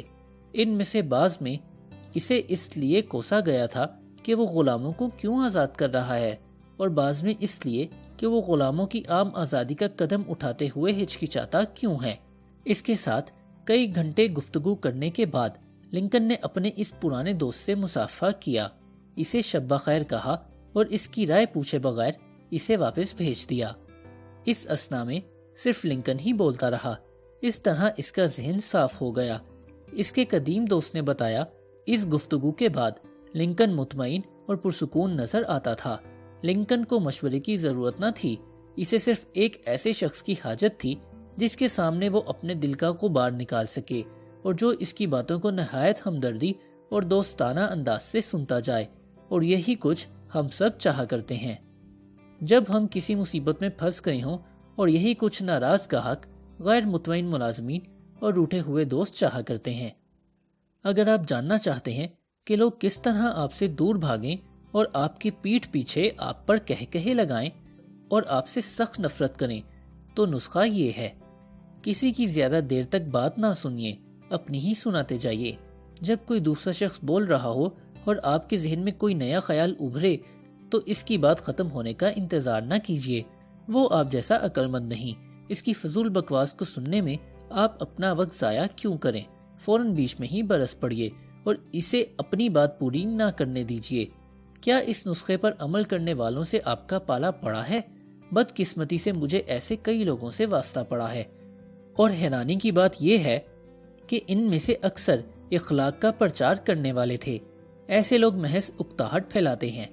یہ لوگ اپنی خودی کے نشے میں مست ہیں، اپنی برتری کے احساس میں بری طرح جکڑے ہوئے ہیں۔ جو شخص اپنے متعلق ہی گپ ہانکتا ہے، صرف اپنی ذات کے متعلق سوچتا ہے، اور جیسا کہ ڈاکٹر نکولس میورے، صدر کولمبیا یونیورسٹی نے کہا ہے، جو آدمی اپنی ذات ہی کے متعلق سوچتا ہے وہ تعلیم و تربیت سے بری طرح بے بہرا ہے۔ اس نے علم خواہ کتنا ہی پڑھا ہو، لیکن اسے ان پڑھ ہی سمجھنا چاہیے۔ اس لیے اگر آپ ایک خوش گفتار شخص بننا چاہتے ہیں تو اپنے اندر لوگوں کی باتیں سننے کی صلاحیت پیدا کیجیے۔ بقول مسز چارلز نورتھملی، اگر آپ دلچسپی کے طلبگار ہیں تو دوسروں میں دلچسپی لیجیے۔ ایسے سوالات کیجیے جن کا جواب دیتے وقت دوسروں کو خوشی محسوس ہو۔ اسے اپنی ذات اور اپنے کارناموں کے متعلق باتیں کرنے پر اکسائیے۔ یاد رکھیے، آپ کا مخاطب آپ کے مسائل کی بنسبت اپنے مسائل، اپنی ضروریات اور اپنی ذات میں 1000 درجہ زیادہ دلچسپی رکھتا ہے۔ اس کے لیے اس کی ذات کا درد کسی دور دراز کے ملک کے اس قحط سے زیادہ تکلیف دہ ہے جو لاکھوں افراد کی موت کا باعث ہوتا ہے۔ اسے اپنی گردن کا پھوڑا افریقہ کے 40 زلزلوں سے زیادہ تکلیف دہ معلوم ہوتا ہے۔ آئندہ جب آپ کسی سے گفتگو کریں تو اس بات کو نہ بھولیے۔ بس اگر آپ لوگوں کے دل میں گھر کرنا چاہتے ہیں تو چوتھا اصول یہ ہے: دوسروں کی بات توجہ سے سنیے اور انہیں ان کے اپنے متعلق بات کرنے پر ابھاریے۔ خط پر نظر ثانی نہیں کی جا سکی۔ اس نے میرے خط کا جواب دینے کی زحمت نہیں اٹھائی۔ اس نے میرا خط واپس کر دیا اور نیچے یہ لکھ دیا: گستاخی کا جواب گستاخی میں دینا میں نے پسند نہیں کیا۔ یہ سچ ہے، میں نے غلطی کی تھی اور میں اس سرزنش کا مستحق بھی تھا، لیکن انسان ہونے کی حیثیت سے مجھے یہ جواب سخت ناگوار گزرا۔ میں نے اس شدت کے ساتھ اس کو محسوس کیا کہ 10 سال بعد جب میں نے ہارڈنگ کی انتقال کی خبر سنی تو اس وقت بھی یہ احساس میرے دل میں چٹکیاں لے رہا تھا۔ اگر ہم کسی کا غضب بھڑکانا چاہتے ہیں جس کا اثر سالہ سال تک بلکہ موت تک باقی رہے، تو آئیے ہم اس پر جلی کٹی نکتہ چینی شروع کر دیں، خواہ ہمیں اس بات کا یقین ہی ہو کہ ہماری نکتہ چینی درست ہے، لیکن اس کا نتیجہ وہی نکلے گا۔ لوگوں سے برتاؤ کرتے وقت ہمیں اس امر کا خیال رکھنا چاہیے کہ ہم دوسروں کی باتوں کو غور سے سنیں۔ لوگوں کو متوجہ کیسے کیا جائے؟ جو شخص بھی روزویلٹ سے ملنے جاتا تھا وہ اس کی معلومات کی کثرت اور وسعت پر حیران رہ جاتا تھا۔ گیمائل برائفورڈ لکھتا ہے، ان سے ملنے والا خواہ گوالا ہو یا شہ سوار ہوتا، خواہ کوئی نیو یارک کا سیاستدان یا کوئی سفیر ہوتا، روزویلٹ جانتے تھے کہ اس سے کیا باتیں کرنی چاہیے۔ یہ کیسے ممکن تھا؟ اس کا جواب نہایت آسان ہے۔ جب کبھی روزویلٹ کو کسی ملاقاتی کے آنے کی توقع ہوتی، اس روز رات کو وہ دیر تک اس موضوع کے مطالعے میں مصروف رہتے تھے جس میں ان کا ملاقاتی خاص دلچسپی رکھتا تھا۔ تمام رہنماؤں کی طرح روزویلٹ بھی جانتے تھے کہ کسی آدمی کے دل میں گھر کرنے کا سیدھا طریقہ یہ ہے کہ ان چیزوں کے متعلق ان سے گفتگو کی جائے جنہیں وہ بہت عزیز رکھتا ہے۔ ییل یونیورسٹی کے سابق پروفیسر ولیم لیون فلپس نے یہ سبق اپنی زندگی کے ابتدائی ایام میں ہی سیکھ لیا تھا۔ وہ اپنے ایک مضمون فطرت انسانی میں لکھتے ہیں، جب میں 8 سال کا تھا تو میں ہفتہ عشرہ کے لیے اپنی خالہ کے یہاں سٹارٹ فورڈ گیا۔ ایک دن ایک ادھیڑ عمر کا آدمی میری خالہ سے ملنے آیا اور میری خالہ کی مزاج پرسی کرنے کے بعد وہ میری طرف ہی متوجہ رہا۔ ان دنوں میں کشتی میں سیر سپاٹے کا بہت مشتاق ہوتا تھا۔ اس شخص نے اس موضوع پر میرے ساتھ اس طرح بات چیت کی کہ میں بہت ہی متاثر ہوا۔ جب وہ چلا گیا تو میں نے اس کی بہت تعریف کرنا شروع کی۔ کیسا دلچسپ آدمی ہے، اسے کشتیوں میں کتنی گہری دلچسپی ہے، لیکن میری خالہ نے بتایا کہ وہ نیو یارک کا ایک وکیل ہے اور اسے کشتیوں سے کوئی دلچسپی نہیں، نہ ہی اس کا محبوب مشغلہ ہے۔ تو پھر وہ سارا وقت مجھ سے کشتیوں کی باتیں کیوں کرتا رہا؟ میں نے سوال کیا۔ خالہ بولی، اس لیے کہ وہ بے حد شریف انسان ہے۔ اس نے دیکھا کہ تمہیں کشتیوں میں دلچسپی ہے، چنانچہ اس نے ایسی گفتگو کی جس کے متعلق اس سے علم تھا کہ تمہیں اس میں دلچسپی ہے، اور ایسی باتیں کی جن کو سن کر تمہیں خوشی ہوئی۔ وہ مزید لکھتے ہیں کہ میں نے اپنی خالہ کی اس بات کو آج تک فراموش نہیں کیا۔ یہ سطور لکھتے وقت میرے سامنے بوائے اسکاؤٹ تحریک کے ایک سرگرم کارکن ایڈورڈ شیلف کا خط رکھا ہے۔ مسٹر شیلف لکھتے ہیں، ایک دن مجھے امداد کی ضرورت محسوس ہوئی۔ یورپ میں اسکاؤٹس کا ایک بہت بڑا اجتماع ہونے والا تھا۔ میں چاہتا تھا کہ امریکہ کے ایک بہت ہی بڑے تجارتی ادارے کے صدر ہمارے ایک اسکاؤٹ کے یورپ آنے جانے کا خرچ ادا کریں۔ خوش قسمتی سے مجھے ان کے پاس جانے سے پہلے معلوم ہوا کہ انہوں نے کچھ دیر ہوئی 40 لاکھ کا چیک نقدی میں تبدیل کروایا ہے۔ یہ چیک پہلی بار تو بینک والوں نے نامنظور کر دیا تھا، لیکن انہوں نے دوبارہ نیا چیک کاٹ کر رقم نکلوا لی تھی۔ جب میں ان کے دفتر گیا تو پہلی بات جو میں نے کی وہ اسی چیک کو دیکھنے کی درخواست کی۔ 40 لاکھ کا چیک! مجھے کسی ایسے شخص کا علم نہیں تھا جس نے اتنی بڑی رقم کا چیک لکھا ہو۔ میں نے کہا کہ میں اپنے اسکاؤٹس کو بتاؤں گا کہ میں نے سچ مچ 40 لاکھ روپے کا چیک دیکھا ہے۔ انہوں نے بڑی خوشی سے مجھے چیک دکھایا۔ میں نے چیک کی تعریف کی اور ان سے درخواست کی کہ وہ مجھے تفصیل سے بتائیں کہ وہ کس طرح اتنی بڑی رقم کا چیک کیش کرانے میں کامیاب ہوئے۔ دیکھا آپ نے، مسٹر شارف نے گفتگو کا آغاز بوائے اسکاؤٹ تحریک سے نہیں کیا، یا یورپ میں ہونے والے اسکاؤٹس کے اجتماع یا اپنی ضرورت سے بات شروع نہیں کی۔ اس نے اپنی مخاطب کی دل پسند بات سے گفتگو شروع کی اور اس کا نتیجہ یہ ہوا۔ انہوں نے از خود مجھ سے پوچھا، اوہ غلطی معافی، میں یہ پوچھنا بھول گیا کہ آپ کس سلسلے میں ملنا چاہتے تھے۔ چنانچہ میں نے اپنا مدعا بیان کیا۔ مسٹر شارف مزید لکھتے ہیں، میری حیرانی کی کوئی انتہا نہ رہی۔ انہوں نے نہ صرف میری درخواست منظور کر لی بلکہ اس سے بھی زیادہ امداد کی۔ میں نے صرف ایک اسکاؤٹ کا خرچ مانگا تھا، لیکن انہوں نے 5 مزید اسکاؤٹس کے سوا میرا خرچ بھی دیا۔ انہوں نے مجھے 4000 کی ہنڈی دی اور کہا کہ ہم یورپ میں 7 ہفتے تک ٹھہریں۔ انہوں نے ہمیں اپنی شاہوں کے منتظمین کے نام تعارفی خطوط بھی دیے۔ ان سے کہا گیا کہ میری حد الوسع امداد کریں، اور خود ہم سے پیرس میں ملے اور ہمیں سارا شہر دکھایا۔ اس وقت سے لے کر اب تک وہ کئی غریب والدین کے اسکاؤٹ لڑکوں کو ملازمت بہم پہنچا چکے ہیں اور اب تک ہمارے گروپ کے بہت سرگرم کارکن ہیں۔ اگر میں معلوم نہ کر سکتا کہ وہ کس چیز میں زیادہ دلچسپی رکھتے ہیں اور پہلے انہیں مسرت نہ پہنچاتا تو ان سے کام لینا 10 گنا مشکل ہو جاتا۔ کیا یہ طریقہ تجارت میں بھی کام دے سکتا ہے؟ آئیے دیکھیں کہ کاروبار کے سلسلے میں اس طریقے سے کہاں تک کامیابی حاصل ہو سکتی ہے۔ نیو یارک کی ایک بہت بڑی بیکری کے مالک مسٹر ہنری جے ڈیوڈ نائے کی مثال لیجئے۔ مسٹر ڈیوڈ نائے ایک ہوٹل میں اپنی ڈبل روٹیاں فروخت کرنے کی کوشش کرتے رہے تھے۔ وہ 4 سال تک ہر ہفتے اس ہوٹل کے مینیجر سے ملتے رہے۔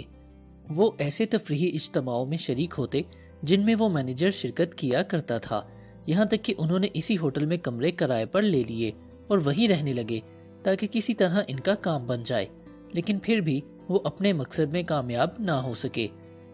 مسٹر ڈیوڈ نائے بیان کرتے ہیں، میں نے انسانی تعلقات کے بارے میں کتابیں پڑھنے کے بعد اپنے طریقہ کار کو بدلنے کا فیصلہ کیا۔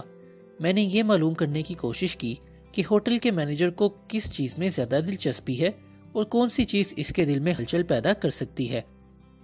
مجھے معلوم ہوا کہ وہ ہوٹل والوں کی ایک سوسائٹی کا ممبر ہے جس کا نام امریکی ہوٹل کا استقبالیہ ہے۔ نہ صرف وہ اس کا ممبر تھا بلکہ اس کی سرگرمیوں نے اسے اس سوسائٹی کا صدر بھی منتخب کر دیا تھا، اور وہ بین الاقوامی گریٹرز کا بھی صدر تھا۔ اس سوسائٹی کا اجلاس خواہ کہیں ہو وہ ضرور پہنچتا، خواہ اسے پہاڑوں، سمندروں یا ریگستانوں کو عبور کرنا پڑتا۔ میں اگلے دن اس سے ملا تو میں نے استقبالیہ سے متعلق بات چھیڑ دی، اور اس گفتگو کا اثر اس پر جادو کی طرح ہوا۔ وہ کوئی آدھا گھنٹہ مجھ سے اس موضوع پر بات کرتا رہا۔ بعض اوقات اس کی آواز مارے جوش کے کپ کپانے لگتی۔ مجھے صاف معلوم ہو رہا تھا کہ یہ سوسائٹی اس کا دل پسند مشغلہ ہے، اس کی زندگی کی روح ہے۔ دفتر چھوڑنے سے پہلے اس نے مجھے اس سوسائٹی کی رکنیت پیش کی۔ میں نے اس اسنا میں اس سے ڈبل روٹیوں کا ذکر تک نہ کیا تھا، لیکن چند دنوں کے بعد اس کے ہوٹل کے محتمم نے مجھے فون کیا اور ڈبل روٹیوں کے نمونے اور قیمتوں کی فہرست لے کر آنے کے لیے کہا۔ محتمم نے ان الفاظ میں میرا خیر مقدم کیا، میں حیران ہوں کہ آپ نے مینیجر پر کیا جادو کر دیا ہے، وہ تو آپ کے ہاتھوں بک چکا ہے۔ خیال کیجئے کہ میں 4 سال تک اسی شخص کے پیچھے جوتیاں چٹکھاتا پھرا تھا، اپنا ڈھنڈورا پیٹتا رہا کہ کہیں میرا کام بن جائے، اور شاید اب بھی وہی صورتحال ہوتی اگر میں نے یہ جاننے کی زحمت نہ کی ہوتی کہ وہ کس کام میں دلچسپی رکھتا ہے اور کس چیز کے متعلق وہ گفتگو کر کے خوش ہوتا ہے۔ اس لیے اگر آپ چاہتے ہیں کہ لوگ آپ کو پسند کریں تو 5واں اصول یہ ہے، دوسرے شخص کی دلچسپی کی بات کیجیے۔ کس طرح لوگ آپ کو فوراً پسند کرنے لگیں۔ میں نیو یارک کے کسی ڈاک خانے میں ایک خط کی رجسٹری کرانے کے لیے قطار میں کھڑا اپنی باری کا انتظار کر رہا تھا۔ میں نے دیکھا کہ رجسٹری کلرک اپنے کام سے اکتا چکا تھا۔ لفافوں کا وزن کرتے کرتے، ٹکٹ بانٹتے ٹکٹ لگے لفافے واپس لیتے اور رسیدیں جاری کرتے کرتے وہ تھک چکا تھا۔ وہ سالہ سال سے یہی بے لطف کام کرتا آیا تھا۔ میں نے اپنے دل میں کہا، میں چاہتا ہوں کہ یہ نوجوان مجھے پسند کرے۔ ظاہر ہے اس کی توجہ کو اپنی طرف کھینچنے کے لیے مجھے اپنی ذات کی بجائے خود اس کے متعلق کوئی عمدہ سی بات کرنی چاہیے تھی۔ اس لیے میں نے اپنے دل سے پوچھا کہ اس کلرک میں کون سی ایسی بات ہے جس کی میں ایمانداری سے تعریف کر سکتا ہوں۔ اس سوال کا جواب بعض اوقات بڑی مشکل سے ہاتھ آتا ہے، خاص طور پر اس وقت جبکہ یہ سوال اجنبیوں سے متعلق ہو۔ لیکن میرے لیے یہ سوال اس وقت کچھ اتنا مشکل نہ تھا۔ مجھے فوراً ایک ایسی چیز نظر آ گئی جس کی میں جائز طور پر تعریف کر سکتا تھا۔ جب وہ میرا لفافہ تول رہا تھا تو میں نے بڑے جوش آمیز لہجے میں کہا، کاش میرے بال بھی آپ کے سے ہوتے۔ کلرک نے حیران ہو کر اوپر دیکھا۔ اس کا چہرہ مسکراہٹ سے چمک رہا تھا۔ انکسار سے کہا، ہاں، اب یہ بال ویسے کہاں رہے جیسے کبھی ہوا کرتے تھے۔ میں نے اسے یقین دلایا کہ ہو سکتا ہے اس کے بالوں کی خوبصورتی قدرے کم ہو گئی ہو، لیکن اب بھی یہ بہت شاندار ہیں۔ وہ بے حد خوش ہوا۔ ہم نے تھوڑا عرصہ دلچسپ گفتگو کی، اور آخری بات جو اس نے مجھ سے کہی تھی یہ تھی، بہت سے لوگوں نے میرے بالوں کی تعریف کی ہے۔ میرا دعویٰ ہے کہ وہ نوجوان اس روز کھانا کھانے گیا ہوگا تو اس کے پاؤں زمین پر نہ پڑتے ہوں گے۔ مجھے یقین ہے کہ اس نوجوان نے یہ بات رات کو اپنی بیوی سے ضرور کہی ہوگی۔ میرا دعویٰ ہے کہ اس نے اس روز آئینہ دیکھ کر کہا ہوگا، یہ میرا بالوں بھرا سر کتنا خوبصورت ہے۔ میں نے یہ کہانی ایک مرتبہ ایک اجتماع میں بیان کی تو بعد میں ایک شخص نے مجھ سے سوال کیا، آپ کو اس رجسٹری کلرک سے آخر کیا مطلب تھا؟ میں اس سے کیا حاصل کرنا چاہتا تھا؟ مجھے اس سے کیا کام تھا؟ مجھے اس سے کیا غرض تھی؟ اگر ہم اس قدر خود غرض ہیں کہ کسی کو ذرا بھی خوش نہیں کر سکتے، دوسرے آدمی سے معاوضے کی تمنا رکھے بغیر اس کی حوصلہ افزائی نہیں کر سکتے، اگر ہماری روحیں اتنی ہی چھوٹی اور تنگ ہیں تو ہمیں ہمیشہ ناکامی کا منہ دیکھنا پڑے گا۔ ہاں، یاد آیا، میں اس نوجوان سے کچھ حاصل بھی کرنا چاہتا تھا۔ مجھے ایک بے بہا چیز کی ضرورت تھی اور وہ مجھے مل گئی۔ مجھے یہ احساس ملا کہ میں نے اس کی ایک طرح بے لوث خدمت کی ہے۔ مجھے یہ احساس ملا کہ میں نے اس کی اکتاہٹ بھری زندگی میں مسرت کی ایک کرن داخل کر دی ہے، اور یہ ایسا احساس ہے جو ایسے واقعات کے گزر جانے کے بعد بھی طویل مدت تک آپ کے تصور میں چمکتا اور آپ کے دل میں گنگناتا رہتا ہے۔ انسانی تعلقات کا ایک قانون سب سے اہم ہے۔ اگر ہم اس قانون کی پابندی کریں تو ہمیں کبھی پریشانی کا سامنا نہ ہو۔ سچ بات تو یہ ہے کہ اس قانون کی پابندی ہمارے لیے بے شمار دوستیوں اور مسرتوں کا سرچشمہ ثابت ہوتی ہے، لیکن جو ہی ہم اس قانون کی خلاف ورزی کرتے ہیں تو فوراً مسلسل مصیبتوں میں الجھ جاتے ہیں۔ وہ قانون یہ ہے، دوسرے شخص میں ہمیشہ اہمیت کا احساس پیدا کیجیے۔ جیسا کہ آپ پڑھ چکے ہیں، پروفیسر جان ڈیوی فرماتے ہیں کہ انسانی فطرت کی سب سے بنیادی خواہش اپنی ذات کو اہمیت دینا ہے۔ پروفیسر ولیم جیمز فرماتے ہیں، انسانی فطرت کا سب سے گہرا اصول تحسین و تعریف کی خواہش ہے۔ جیسا کہ میں پہلے عرض کر چکا ہوں، یہی خواہش ہمیں جانوروں سے ممتاز کرتی ہے، اور یہی خواہش تہذیب و تمدن کی ترقی کا باعث ہے۔ فلسفی ہزاروں سال سے انسانی تعلقات کے متعلق قیاس آرائیاں کرتے چلے آ رہے ہیں، اور ان تمام قیاسیات میں سے ایک نظریے نے جنم لیا۔ یہ نظریہ کوئی اتنا نیا بھی نہیں، یہ اتنا ہی قدیم ہے جتنا کہ تاریخ۔ آج سے 3000 سال پہلے زرتشت نے یہ اصول ایران کے لیے آتش پرستوں کو سکھایا۔ آج سے 2400 سال پہلے کنفیوشس نے چین میں اس اصول کی تبلیغ کی۔ تاؤ مت کے بانی لاؤ تسی نے یہی اصول اپنے پیروکاروں کو وادی ہان میں سکھایا۔ گوتم بدھ نے عیسیٰ کی پیدائش سے 500 سال پہلے اسی اصول کی تبلیغ دریائے گنگا کے کناروں پر کی۔ ہندوؤں کی مقدس کتاب ویدوں اور شاستروں نے اسی اصول کو اس سے بھی 1000 سال پہلے پیش کیا۔ آج سے 1900 سال پہلے حضرت یسوع مسیح نے وادی جودی کی سنگلاخ پہاڑیوں میں اسی اصول کی تبلیغ کی۔ یسوع مسیح نے اس دنیا کے سب سے زیادہ اہم اصول کو صرف ایک فقرے میں سمو دیا، دوسروں کے ساتھ ایسا ہی سلوک کرو جیسے سلوک کی تم ان سے توقع رکھتے ہو۔ آپ اپنے ملنے والوں کی خوشنودی حاصل کرنا چاہتے ہیں، آپ اپنی خوبیوں کا اعتراف چاہتے ہیں، آپ کو یہ احساس چاہیے کہ آپ اپنی چھوٹی سی دنیا میں بہت اہم شخصیت ہیں۔ آپ سستی اور جھوٹی خوشامد نہیں سننا چاہتے، لیکن آپ جائز تحسین اور ستائش کے خواہش مند ہیں۔ آپ چارلس شواب کے الفاظ میں اپنے دوستوں سے توقع رکھتے ہیں کہ وہ جی بھر کر داد دیں اور دل کھول کر تعریف کریں۔ ہم میں سے ہر کسی کو یہ بات پسند ہے، اس لیے ہمیں اس سنہری اصول کی پیروی کرنی چاہیے کہ دوسروں کو وہی کچھ دیں جس کی توقع ہم ان سے رکھتے ہیں۔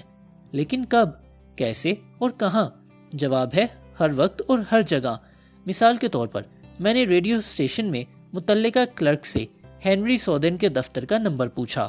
وہ کلرک بڑی خوبصورت وردی پہنے ہوا تھا۔ وہ جس طریقے سے لوگوں کو اطلاعات بہم پہنچاتا تھا، اس پر وہ بجا طور پر بے حد نازاں تھا۔ اس نے ایک ایک لفظ موتیوں کی طرح ادا کیا۔ ہینری سودن، 18ویں منزل، کمرہ نمبر 1816۔ میں دوڑ کر لفٹ کی طرف گیا، پھر ٹھہر گیا اور واپس آ کر کلرک سے کہا، جس شاندار طریقے سے آپ نے میرے سوال کا جواب دیا ہے، اس کے لیے میں آپ کا شکریہ ادا کرنا چاہتا ہوں اور آپ کو مبارکباد دیتا ہوں۔ آپ نے بہت مختصر اور مکمل جواب دیا ہے۔ آپ نے فنکارانہ چابک دستی برتی ہے، یہ بڑی نایاب چیز ہے۔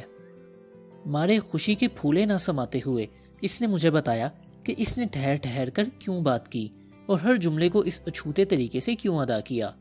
میرے چند الفاظ نے اس کی نکٹائی کی گرہ کو ذرا اور اونچا کر دیا، اور جب میں 18ویں منزل کی طرف روانہ ہوا تو میں نے محسوس کیا کہ میں نے آج شام انسانی مسرت میں اضافہ کیا ہے۔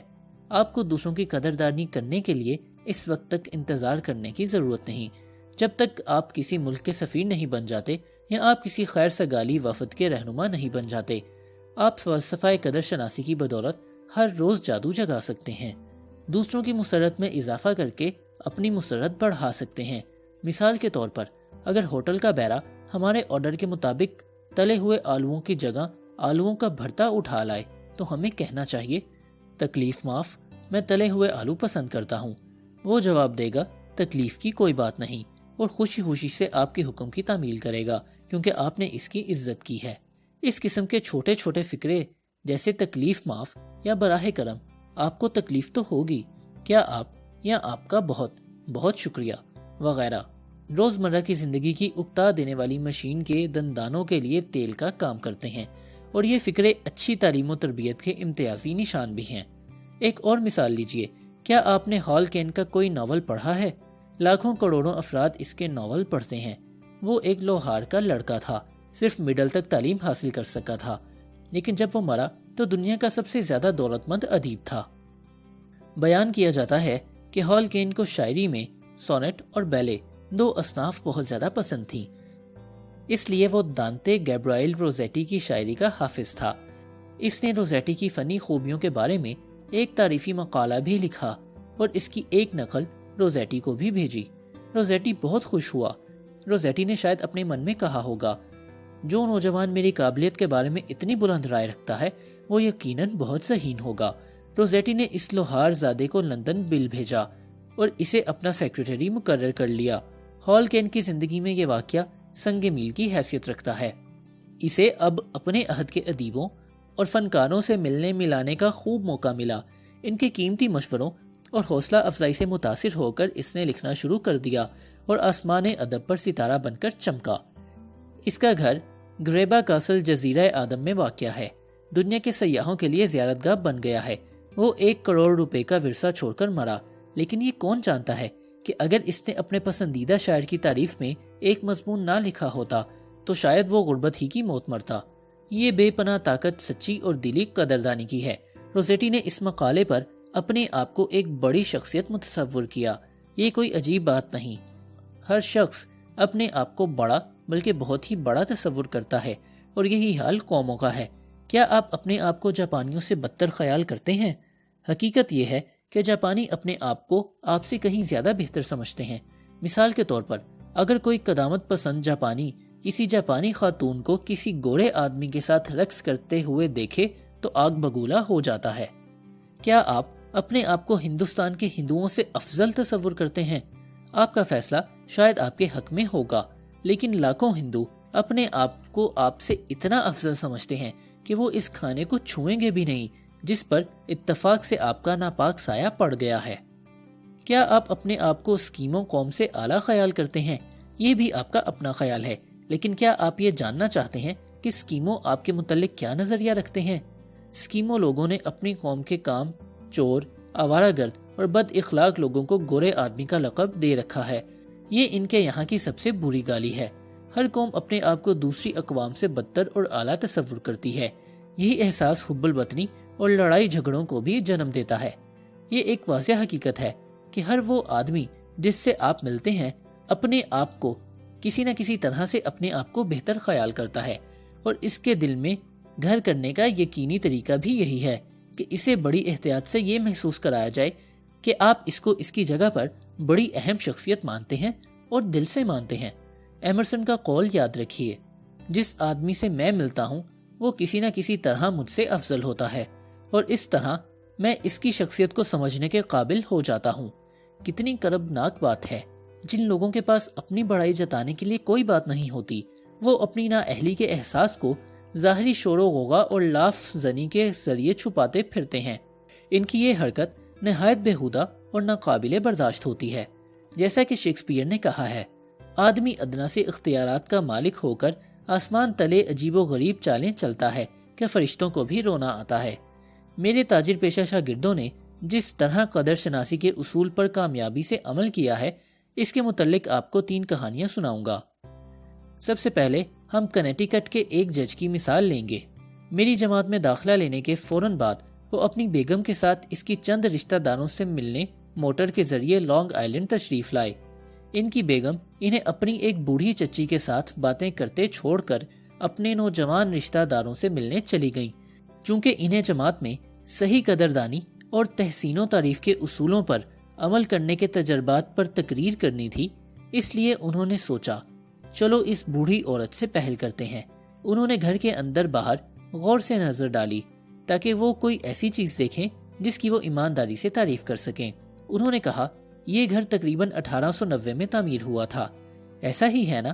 اس بوڑھی خاتون نے جواب دیا، ہاں ٹھیک ایسا ہی ہوا تھا۔ انہوں نے کہا اس گھر کو دیکھ کر مجھے اس گھر کی یاد آ جاتی ہے جس میں میں پیدا ہوا تھا۔ یہ بہت خوبصورت ہے، بہت اچھی طرح بنا ہوا ہے، بڑا کشادہ ہے۔ آپ جانتی ہیں اب تو اس قسم کے گھر تعمیر نہیں کیے جاتے۔ بوڑھی خاتون نے ان سے اتفاق کرتے ہوئے کہا، آپ نے بجا فرمایا، آج کل کے نوجوان اس قسم کے گھر نہیں بنواتے، بس انہیں تو صرف ایک کمرہ چاہیے، یا بجلی کا برفدان، یا پھر موٹر کہ اس میں ہر وقت ادھر ادھر مٹر گشت کرتے پھریں۔ یہ گھر تو ایک سہانا سپنا ہے، خاتون نے کانپتی ہوئی آواز میں کہا۔ اس گھر کو بڑے پیار سے بنایا گیا تھا۔ اس کی تعمیر سے پہلے میں اور میرے شوہر کئی سال تک بس اس کے خواب دیکھتے رہے۔ ہمیں کوئی اچھا ماہر تعمیرات دستیاب نہ ہوا، لہٰذا اس کا نقشہ ہم نے خود تیار کیا۔ اس کے بعد اس معمر خاتون نے ہمارے جج صاحب کو سارا گھر پھرا پھرا کر دکھایا اور انہوں نے تمام خوبصورت چیزوں کی دل سے تعریف کی جو اس خاتون نے اپنے مختلف سفروں کے دوران میں اکٹھی کی تھیں اور زندگی بھر جن سے محبت کرتی آئی تھی۔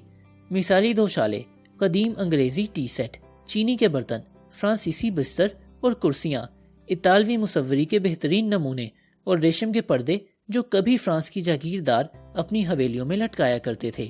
غرض اس نے اس قسم کی اور بہت سی نایاب چیزیں دکھائیں۔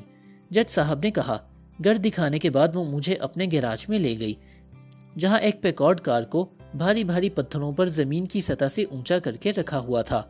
کار تقریباً نئی ہی تھی۔ خاتون نے دھیمی آواز میں کہا، یہ کار میرے شوہر نے اپنی وفات سے چند دن بیشتر خریدی تھی۔ اس کے بعد میں اس میں سوار نہیں ہوئی۔ چونکہ آپ نفیس چیزوں کا صحیح ذوق رکھتے ہیں، اس لیے یہ کار میں آپ کی نظر کرتی ہوں۔ جج صاحب نے حیران ہو کر کہا، چچی جان، مجھ سے اتنے بڑے احسان کا بوجھ نہ اٹھ سکے گا۔ میں آپ کی دریا دلی کی داد دیتا ہوں، لیکن میں یہ نذرانہ شاید قبول نہ کر سکوں گا۔ میں تو آپ کا رشتہ دار بھی نہیں۔ میرے پاس نئی کار ہے۔ آپ کے بہت سے رشتہ دار ایسے ہوں گے جو اس پیکارڈ کار کے لیے بے حد بے تاب ہوں گے۔ خاتون نے چلا کر کہا، رشتہ دار؟ ہاں میرے رشتہ دار ہیں جو میری موت کا انتظار کر رہے ہیں تاکہ میری آنکھیں بند ہوتے ہی وہ اس کار پر ہاتھ صاف کر سکیں، لیکن یہ کار انہیں نہیں ملے گی۔ جج صاحب نے کہا، اگر آپ یہ کار اپنے رشتہ داروں کو نہیں دینا چاہتی تو آپ اسے پرانی موٹروں کے بیوپاریوں کے ہاتھ فروخت کر سکتی ہیں۔ انہوں نے جواب دیا، اسے بیچ دوں؟ کیا آپ کا خیال ہے کہ میں کار کو فروخت کروں گی؟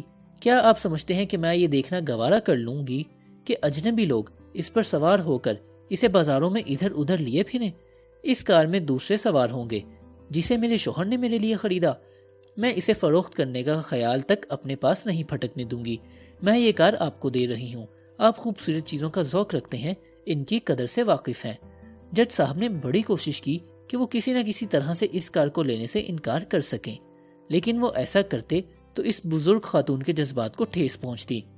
یہ معمر خاتون ایک بڑے وسیع و عریض گھر میں اپنی شال، 2 شالوں، فرانسیسی نوادرات اور اپنی یادوں کے ساتھ اکیلی رہتی ہے۔ بے شمار لوگ اس سے ملاقات کی تمنا رکھتے تھے۔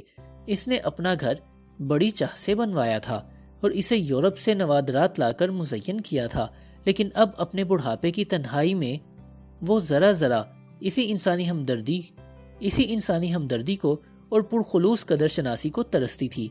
لیکن آج ایک شخص نے اس کی خواہش کو پورا کیا تھا، اور جب اس کے اس جذبے کی تسکین ہوئی تو وہ اس شخص کا شکریہ پیکارڈ کار کے تحفے سے کم کسی شے سے ادا نہ کر سکی۔ اب دوسری کہانی سنیے۔ یہ کہانی لیوس اینڈ ویلنٹائن کمپنی کے مینیجر ڈونلڈ ایم میک ماہن نے بیان کی ہے۔ یہ کمپنی پودے فروشی اور باغبانی کا کام کرتی ہے۔ انہوں نے بیان کیا، میں نے لوگوں کو دوست بنانے اور انہیں متاثر کرنے کے طریقوں پر لیکچر سنا تو اس کے فوراً بعد ہی مجھے ایک مشہور جج کی کوٹھی میں باغیچہ لگانا پڑا۔ کوٹھی کے مالک مجھے پھول اور پودے لگانے کے بارے میں چند مشورے دینے باہر نکلے۔ میں نے کہا، جج صاحب، آپ کا شغل بڑا پیارا ہے۔ مجھے آپ کے خوبصورت کتے بہت پسند آئے ہیں۔ مجھے یقین ہے کہ آپ نے میڈیسن اسکوائر گارڈن والی کتوں کی نمائش میں بہت سے انعامات حاصل کیے ہوں گے۔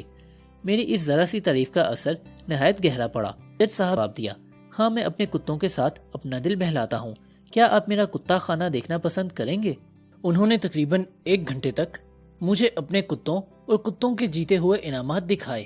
وہ ان کے شجرہ ہے نسب نکال لائے اور ان کی خوبصورت اور ذہین نسلوں کی داستانیں سنائیں۔ آخر میں مجھ سے مخاطب ہو کر انہوں نے کہا، کیا آپ کا کوئی چھوٹا بچہ ہے؟ میں نے جواب دیا، ہاں ایک ہے۔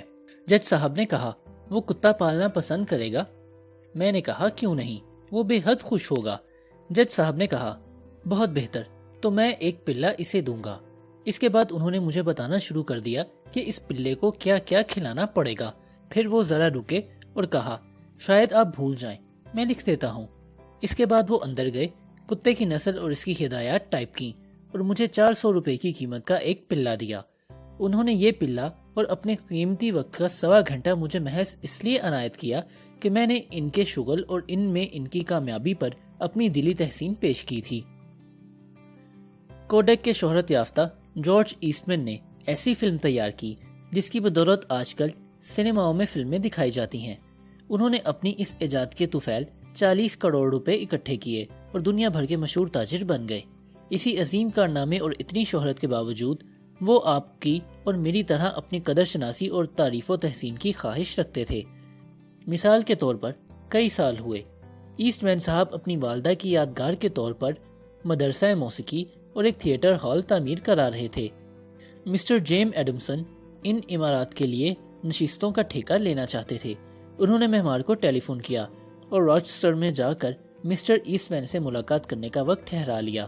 جب ایڈمسن وہاں گئے تو مہمان نے مجھ سے کہا، مجھے معلوم ہے کہ آپ نشستوں کا ایک آرڈر لینا چاہتے ہیں، لیکن میں آپ کو ابھی سے بتائے دیتا ہوں کہ جارج ایسٹ آپ سے صرف 5 منٹ کے لیے گفتگو کر سکیں گے۔ وہ بڑے بااصول اور مصروف آدمی ہیں، اس لیے آپ اپنی بات مختصراً مکمل کر کے باہر نکل آئیے۔ ایڈمسن نے ایسا ہی کرنے کا ارادہ کیا۔ جب انہیں کمرے میں داخل ہونے کی اجازت ملی تو انہوں نے دیکھا کہ مسٹر ایسٹ مین اپنی میز پر کاغذوں کے ایک ڈھیر پر جھکے بیٹھے ہیں۔ مسٹر ایسٹ مین نے نظریں اٹھائیں، اپنی اینک اتاری اور معمار مسٹر ایڈمسن کی طرف آتے ہوئے کہا، تسلیم حضرات، میں آپ کی کیا خدمت کر سکتا ہوں؟ معمار نے تعارف کرایا تو مسٹر ایڈمسن نے کہا، آپ سے ملاقات کا انتظار کرتے ہوئے میں آپ کے دفتر کی بہت تعریف کر رہا تھا۔ اگر میرے پاس اس جیسا کمرہ ہو تو اس میں بیٹھ کر کام کرنے سے کتنی زیادہ مسرت حاصل ہو۔ آپ شاید جانتے ہوں کہ میں لکڑی کے سامان کی تجارت کرتا ہوں، لیکن میں نے آج تک آپ کے دفتر سے زیادہ خوبصورت دفتر نہیں دیکھا۔ جارج ایسٹ مین نے جواب دیا، آپ نے ایک ایسی بات یاد دلائی ہے جو میرے ذہن سے بالکل اتر گئی تھی۔ یہ دفتر بہت خوبصورت ہے۔ جب یہ پہل تیار ہوا تو میں اس میں بیٹھا پھولا نہ سماتا تھا، لیکن آج کل میں اس کے اندر آتا ہوں تو میرے ذہن پر پہلے ہی سے اتنی چیزیں سوار ہوتی ہیں کہ بعض اوقات تو اس کمرے پر ہفتوں نظر بھی نہیں پڑتی۔ ایڈمسن نے 2 قدم آگے چل کر لکڑی کی ایک فالتو تختی پر ہاتھ پھیرا اور کہا، میرے خیال میں یہ انگریزی شاہ بلوط کی بنی ہوئی ہے، یہ اطالوی طرز سے قدرے مختلف بناوٹ کی ہے۔ ایسٹ مین نے جواب دیا، ہاں یہ انگلستان سے منگوائی گئی ہے، یہ میرے لیے ایک دوست نے منتخب کی تھی جو لکڑی کے قیمتی سامان کے ماہر ہیں۔ پھر ایسٹ مین نے ایڈمسن کو سارا دفتر گھما پھرا کر دکھایا، اس کا ایک ایک حصہ، ایک ایک چیز کا رنگ و روغن، ہاتھ سے کھودے ہوئے کتبے اور دوسری بہت سی چیزیں جو خود انہوں نے پسند کی تھیں اور تیار کروائی تھیں۔ کمرے میں ادھر ادھر گھومتے ہوئے لکڑی کی نفیس چیزوں کی تعریف کرتے ہوئے وہ ایک کھڑکی کے سامنے کھڑے ہو گئے اور جارج ایسٹ مین نے اپنے مخصوص نرم و نازک لہجے میں ان اداروں کا ذکر چھیڑ دیا جن کے لیے وہ بنی نوع انسان کی خدمت کر رہے تھے، مثلاً راچسٹر کی university, general hospital, homeopathic hospital, دوست گھر، بچوں کا ہسپتال وغیرہ۔ مسٹر ایڈمسن نے انہیں دولت کے اس بہترین مصرف اور انسانی مصیبتوں کو دور کرنے کی کوشش پر مبارکباد دی۔ پھر جارج ایسٹ مین نے شیشے کا ایک باکس کھولا جس میں سے انہوں نے وہ کیمرہ نکالا جو اپنی نوعیت کی پہلی چیز تھی اور جسے انہوں نے ایک انگریز سے خریدا تھا۔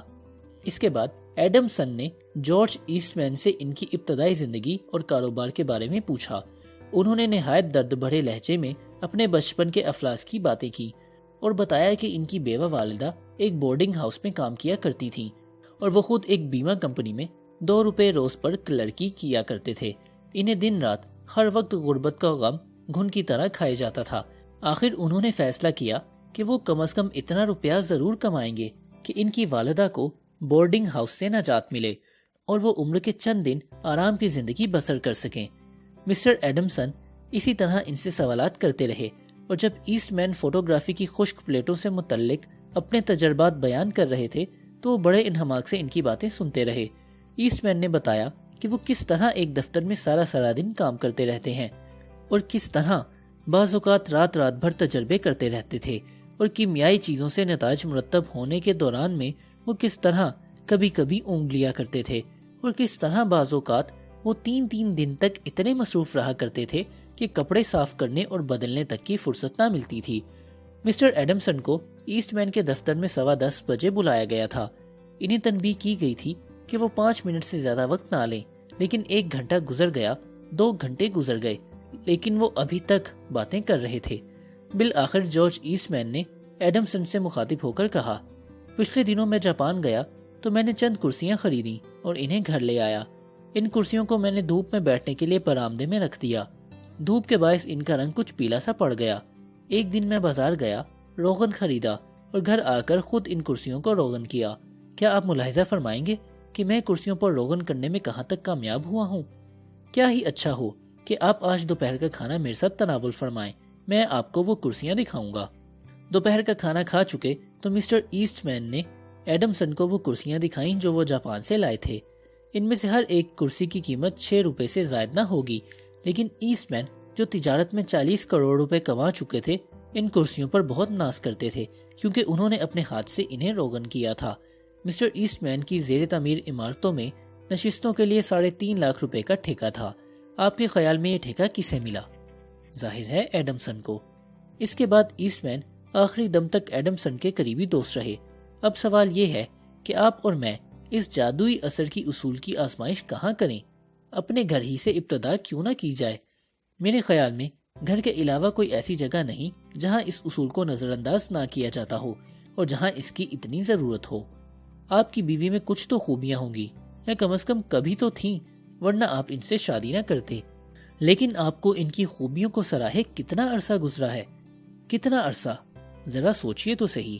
آج سے چند سال بیشتر میں مچھلی کا شکار کھیل رہا تھا۔ میں کینیڈا کے جنگل میں ایک الگ تھلگ کیمپ میں تنہا تھا۔ مطالعے کے لیے مجھے صرف ایک مقامی اخبار دستیاب ہوتا تھا۔ میں اس کا ایک حرف پڑھتا تھا، حتیٰ کہ اس کے اشتہارات تک پڑھ جاتا تھا۔ ایک دن میں نے اس اخبار میں ڈوروتھی ڈکس کا ایک مقالہ پڑھا۔ اس کا مقالہ مجھے اتنا پسند آیا کہ میں نے یہ مضمون اخبار سے کاٹ کر اپنے پاس رکھ لیا۔ اس نے لکھا تھا کہ وہ بیویوں کو کی جانے والی نصیحتیں سن سن کر تنگ آ چکی ہے۔ اس کے خیال میں اس کے بجائے دلہا میاں کو ایک طرف لے جا کر یہ مفید مشورہ دیں تو بہت ہی اچھا ہوگا۔ جب تک آپ کو خوشنودی حاصل کرنے کا ڈھنگ نہیں آتا، شادی مت کیجیے۔